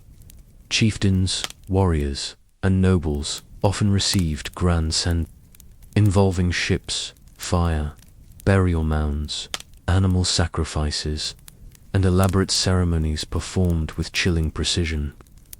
The goal was not just to honor the dead, but to cement their legacy in the sagas and in memory. Because in Viking culture, to be remembered was to live on. The funeral wasn't the final chapter. It was the first page of the afterlife. Let your breath become steady and deep, like the gentle lapping of waves on the shore, preparing for the final journey. Garments and grave goods in Viking society. The dead weren't simply cast into a pit and forgotten. They were prepared with care, intention, and a touch of dramatic flair. If death was a journey, then the deceased needed to be dressed like a traveler and packed like one too. Once a person passed, their body would be washed, combed, and dressed in their finest clothing. This wasn't about vanity. It was symbolic. Cleanliness showed respect, and fine garments helped ensure the deceased entered the next world with honor. A chieftain might be laid out in a rich woolen tunic, his cloak trimmed in fur. A shield maiden might wear embroidered dresses adorned with brooches and beads. Jewelry wasn't just for show, it was spiritual luggage. Weapons were essential. A warrior might be buried with his sword, axe, or spear, along with a shield. These weren't ceremonial props. They were actual tools for the afterlife. After all, if you were going to fight all day in Valhalla, you'd want your favorite blade by your side. Even common folk were sometimes buried with knives or simple tools, suggesting that utility mattered as much as status. The dead were also given grave goods, drinking horns, cooking pots, combs, dice, and sometimes food and mead. It's as if they were packing for a very long trip with a few snacks and a bit of entertainment. These objects served practical, religious, and sentimental purposes. In some cases, they were deliberately broken before burial, a practice that may have released the object's spirit for use in the afterlife. Social rank played a big role. The wealthier or more important the person, the more elaborate the preparation. There are records of servants or slaves being sacrificed to join their masters, though these were rare and usually reserved for high-ranking individuals. This might seem cruel from a modern perspective, but in Viking belief, it was considered an honor to accompany one's lord into the next world. Once the body was prepared, it would be laid out for a time, giving the community a chance to mourn, reflect, and say goodbye. This was also when the funerary rituals would begin in earnest. Prayers, chants, and even ritualized storytelling to cement the deceased's legacy. For the Vikings, preparing the dead wasn't a grim task. It was an act of love, of respect, and of cosmic responsibility. They weren't just dressing a corpse, they were arming a soul for the journey beyond. Close your eyes, feeling the warmth and safety. You are drifting into a very deep sleep ship. Burials, a seaborne journey to eternity. When most people think of Viking funerals, they picture a flaming longship drifting into the horizon, sails ablaze, carrying a warrior to Valhalla. It's an image burned into popular culture, cinematic, dramatic, and a bit impractical. But how accurate was it? The short answer is, partly true, partly poetic license, that Vikings had a deep relationship with ships. These weren't just modes of transportation. They were symbols of power, status, and life itself. To be buried in a ship, or even with part of one, was the ultimate farewell for seafarers, warriors, and nobles. It represented a return to the sea, to the gods, or to the great journey ahead. But, contrary to popular belief, most Viking funeral ships were not set on fire and pushed out to sea. That image likely comes from a combination of later medieval myths and 19th century romantic paintings. In reality, full ship burials were rare and expensive. When they did happen, the ship was usually placed on land, the body and grave goods arranged inside, and the entire structure was either buried under a mound or set on fire in place. One of the most famous examples is the Oseberg burial found in Norway. It contained a beautifully carved ship holding two richly dressed women, surrounded by textiles, sledges, and animal sacrifices. No flames, just earth and legacy. Another example, the Gokstad burial, held the body of a chieftain, his weapons, tools, and even sacrificed horses. Again, no water, no fire, just honor and craftsmanship. However, there were cremation burials involving boats or symbolic representations of them. In some regions, smaller boats or boat-shaped outlines made of stones were used in cremation ceremonies, with the pyre built directly on the ship. These events were spectacular, though not logistically simple. Burning an entire boat took a lot of wood, space, and nerves of steel. The fire wasn't just for show. In Viking belief, fire purified the soul, sending smoke upward to the gods. It also prevented the dead from returning as restless spirits, a very real fear in Norse mythology. Viking funerals weren't just solemn affairs. They were investments in the afterlife. The dead weren't sent off empty-handed. Instead, they were loaded up with grave goods. That was the kind of spiritual starter pack designed to ensure comfort, status, and survival in the next world. Let your mind listen to the distant sound of waves and feel the gentle peace of an endless journey. Grave goods and sacrifices, provisions for the soul. The Vikings believed that the soul needed support, just as it did in life.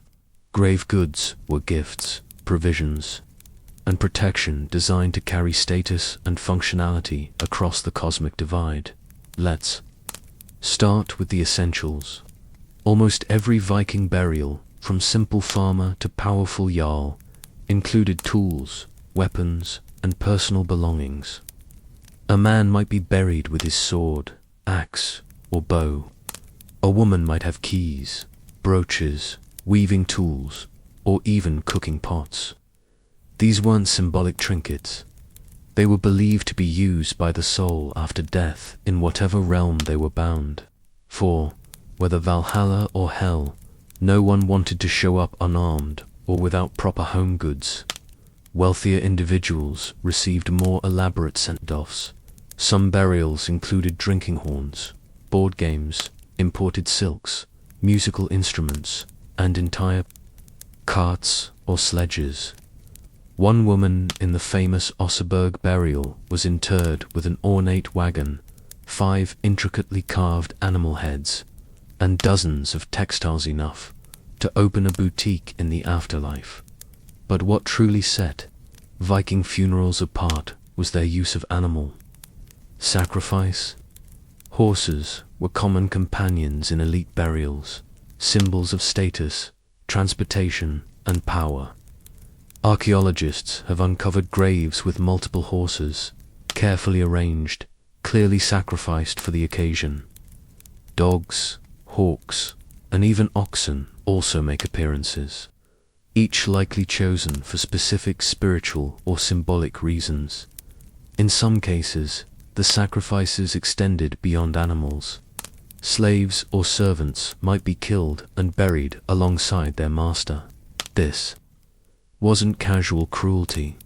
It was considered a form of loyalty or service. Though from a modern perspective, this is undeniably grim.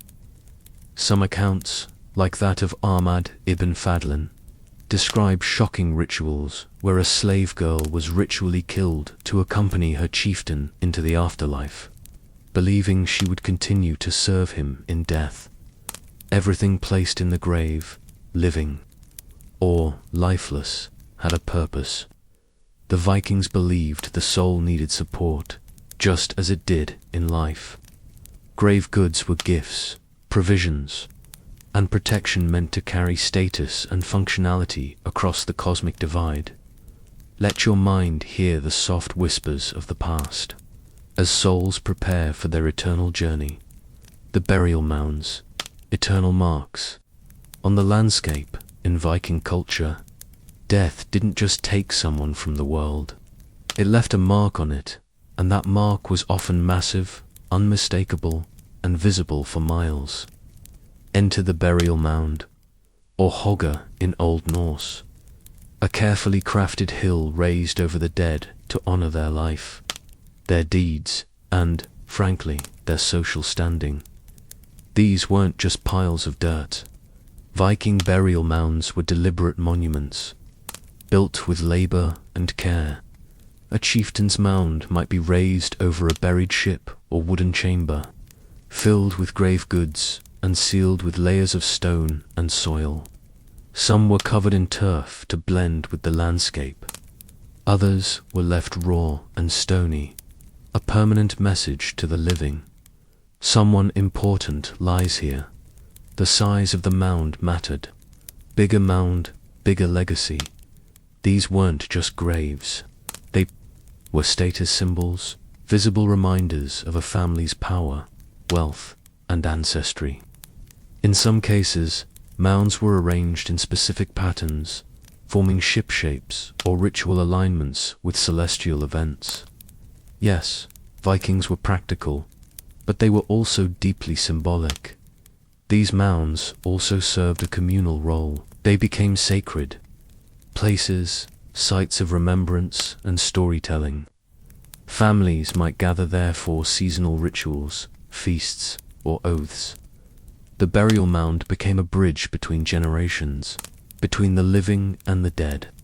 And sometimes they weren't content to bury just one person.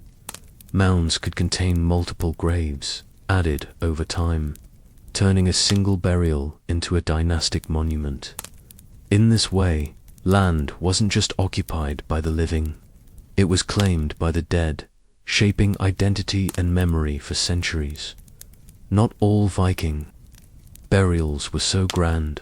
Common folk might receive flat graves or simple stone circles, especially in regions where soil and space made mound building impractical. But even these had care. Grave goods, cremation remains, and orientation with the sun or stars. It was a reminder that even in modest death, the Viking spirit sought meaning. Feel the peace enveloping you, like a soft blanket. Let your mind drift through these images, and sink deeper into sleep. To cremate or to bury, the Vikings' final choice: to cremate or to bury. That was the Viking funeral dilemma, and the answer depended on region, status, era, and belief. While modern Viking imagery tends to lean heavily toward dramatic flames and firelit farewells, the truth is more nuanced. Vikings used both cremation and inhumation, often side by side in the same communities. Let's start with cremation. In early Viking periods, especially in Sweden and parts of Denmark, cremation was the dominant rite. The body would be placed on a funeral pyre, surrounded by grave goods, and set ablaze. The fire was not just destruction, it was purification, a spiritual release.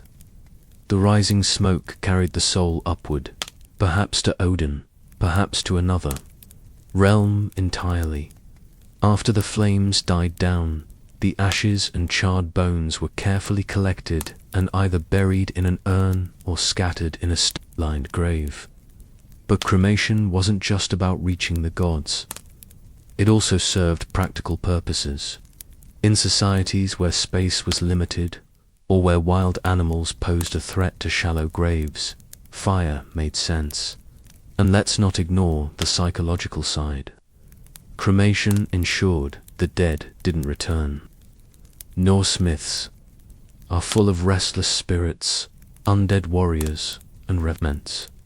Reducing a body to ash made haunting less likely as time passed, especially by the late Viking Age.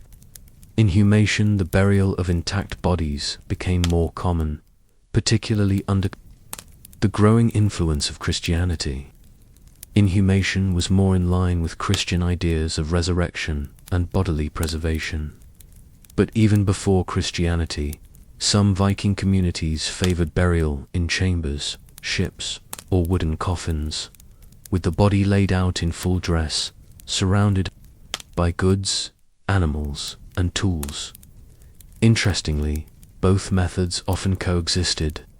A chieftain might be cremated on a pyre while his wife was buried nearby, or cremation might be used for warriors while inhumation suited farmers and traders. The choice could reflect personal identity, social class, or regional custom. What united both rites was the attention to detail and honor. Whether turned to smoke or sealed beneath a mound, the Viking dead were treated with reverence as travelers heading into the next world. However they chose to get there. Your body is sinking deeper into sleep. Let your breath gently carry you further into the world of dreams, songs, and feasts. The immortal echo of the Viking farewell. Viking funerals weren't quiet affairs. They were ritualistic send-offs full of song, storytelling, toasts, and symbolic acts. While the physical treatment of the body, burning, burying, loading into ships, was essential, the rituals of the living were just as important. To die well was one thing, but to be remembered properly, that was immortality. At the heart of many Viking funerals were songs and poetry. Skalds, poets, played a crucial role in preserving the memory of the deceased. They composed eulogies and funeral verses, recounting the person's deeds, their lineage, their victories, and even their personality quirks. These verses weren't just mournful, they were epic, casting the dead in the mold of saga heroes. If you weren't sung about at your own funeral, did you even die a Viking? Funerals also involved ritual toasting, known as the minne, drinking horns. were passed, mead flowed, and each toast honored not just the departed, but the gods, ancestors, and fate itself. These were solemn moments, but also deeply social, blending mourning with camaraderie. It was grief expressed with firelight and fermented honey. Offerings were made at the gravesite. Sometimes food, sometimes weapons, sometimes blood. Sacrifices, especially of animals, could accompany the funeral, intended to guide or sustain the soul in the afterlife. These rituals were often led by a Gogi priest or Valvasiris, who conducted ceremonies with chants, symbolic gestures, and possibly a few unprintable incantations. In wealthier funerals, ritualized performances took place. Ibn Fadlan, the 10th century Arab diplomat, famously described the funeral of a Rus chieftain, likely Norseman, settled along the Volga, which involved days of preparation, animal sacrifices, and the ritual killing of a slave girl who volunteered to accompany her master. Though horrifying by modern standards, it reveals the theatrical and religious weight the Vikings gave to death rites. Finally, memorial feasts could be held weeks later. These served to settle affairs, redistribute possessions, and honor the legacy. New leaders might be named, oaths sworn, stories told again. For the Vikings, death wasn't just a loss. It was a story to be told, a song to be sung, and a life to be celebrated with fire, voice, and drink. You are feeling very comfortable and safe. Sleep is calling you. The runestones, memories carved in stone. While fire consumed the body and song carried the soul, stone preserved the name.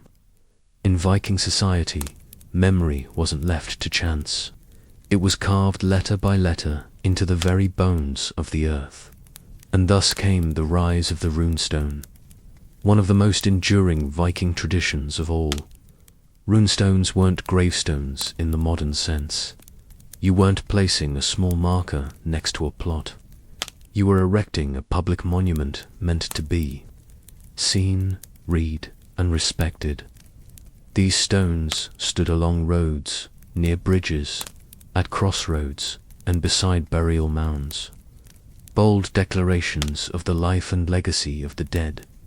The inscriptions were written in runic script, an alphabet used across the Norse world.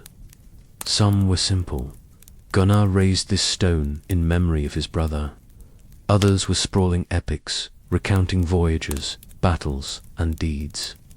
Some even included curses for anyone who dared deface or move the stone. If you move this stone, may your bones rot and your cattle give no milk. Vikings didn't mess around, and while many stones honored warriors and chieftains, others memorialized merchants, travelers, and even women. A famous example is the Jelling stones in Denmark. Massive runstones erected by King Harald Bluetooth to honor his parents and declare the Christianization of Denmark. They blend pagan tradition with emerging Christian influence, showing how runestones adapted over time. The act of carving a runestone wasn't cheap. It required a skilled runemaster, time, and a hefty piece of stone, usually granite or sandstone. But the reward was eternity. To raise a runestone was to say, this life mattered. This person will not be forgotten.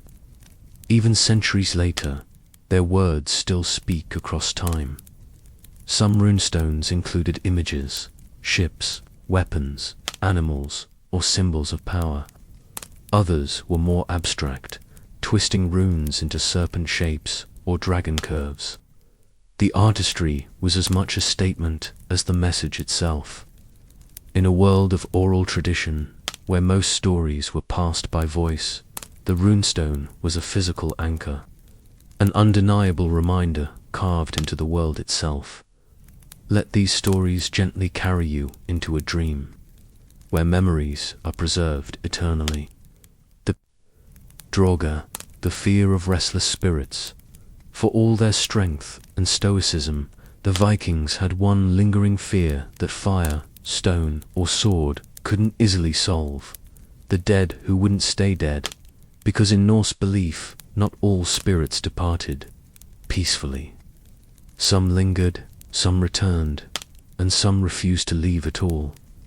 These were the Draugr, restless dead, who rose from their graves with bloated bodies, glowing eyes, and a very bad attitude.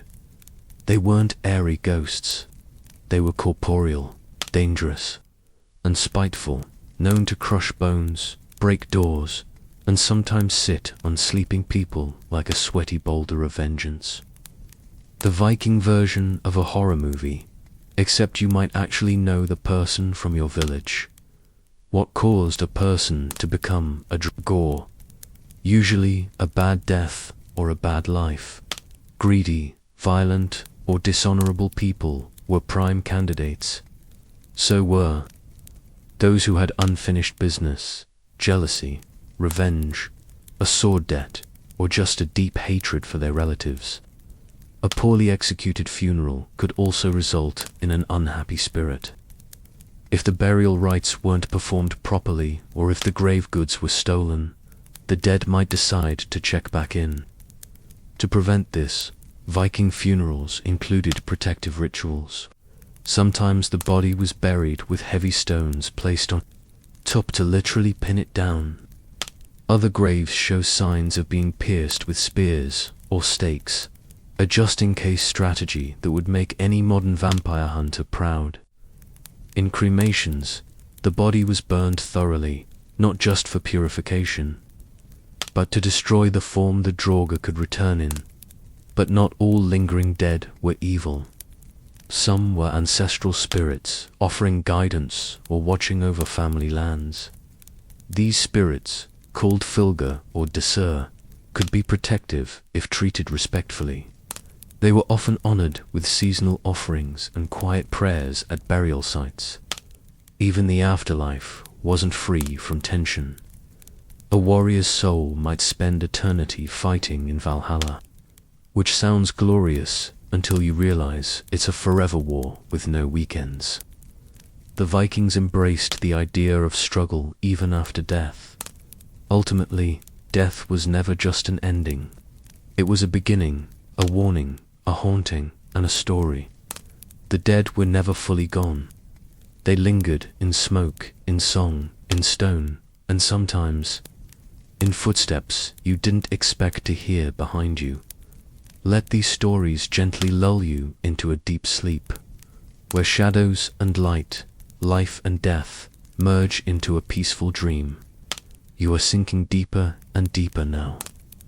The eternal dream and the whispers of time, as the last Viking longships vanish into the ethereal mists, and whispers of immortal souls gently fade into the silence. Let your mind softly drift back to where it all began. We've journeyed together through magnificent empires, felt the warmth of sacred fires, listened to the silent burdens of ancient taxes, and witnessed solemn farewell rituals. Now our journey nears its end, and you're feeling very sleepy. Let your breath become deep and steady, like the rhythm of time passing by. Feel the stillness enveloping you, from the top of your head to your toes. Every story, every image we've explored together is now merging into a calm, gentle current, drawing you closer to the realm of dreams. We began this voyage among the grand stones of the Colosseum, where the echoes of history still resonate within each ancient slab. You've sensed the majesty of an empire, the vibrancy of its spectacles, and the profound quiet of moonlit nights that settled over its ancient ruins. It's a reminder of human ingenuity, the capacity to build wonders, and the enduring nature of time itself. Picture the soft moonlight illuminating the crumbling walls, bringing a sense of peace and eternity.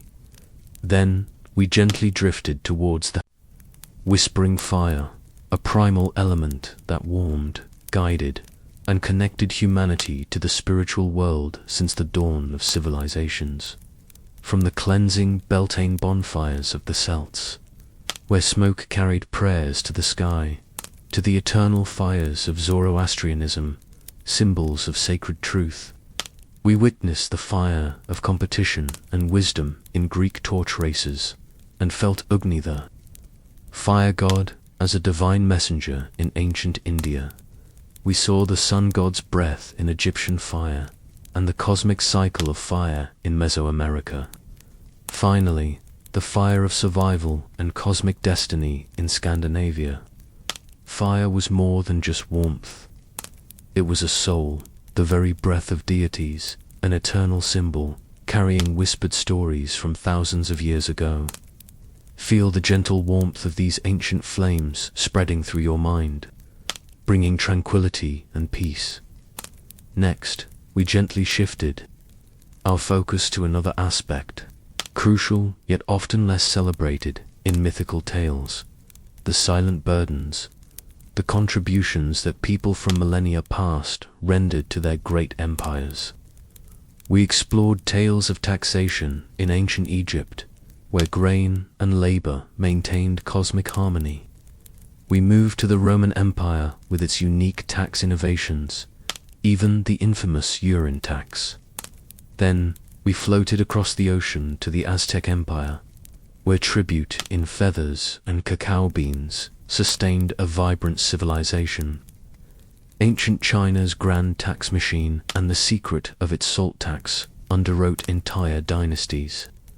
Mesopotamia's first clay tablet taxes, and ancient Greece with its liturgies and tax revolts.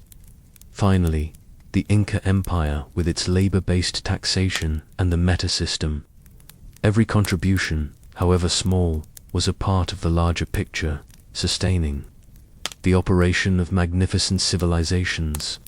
Let these numbers, rules, and stories of contribution gently drift through your mind, no longer burdens, but mere fragments of history. And last, we embarked on the final journey, exploring the funeral rites of the Vikings. From the realms beyond death, like Valhalla, Folkvanger, and Hell, to the preparation for the ultimate voyage with specific garments and grave goods. We pictured longships setting sail on ethereal seas and sacrificial offerings as provisions for the soul, the enduring burial mounds on the landscape, and the choice between cremation or inhumation, the songs and feasts of farewell, and the runestones carving memories into the very earth. Even the fear of restless spirits, the Draugr, was gently touched upon.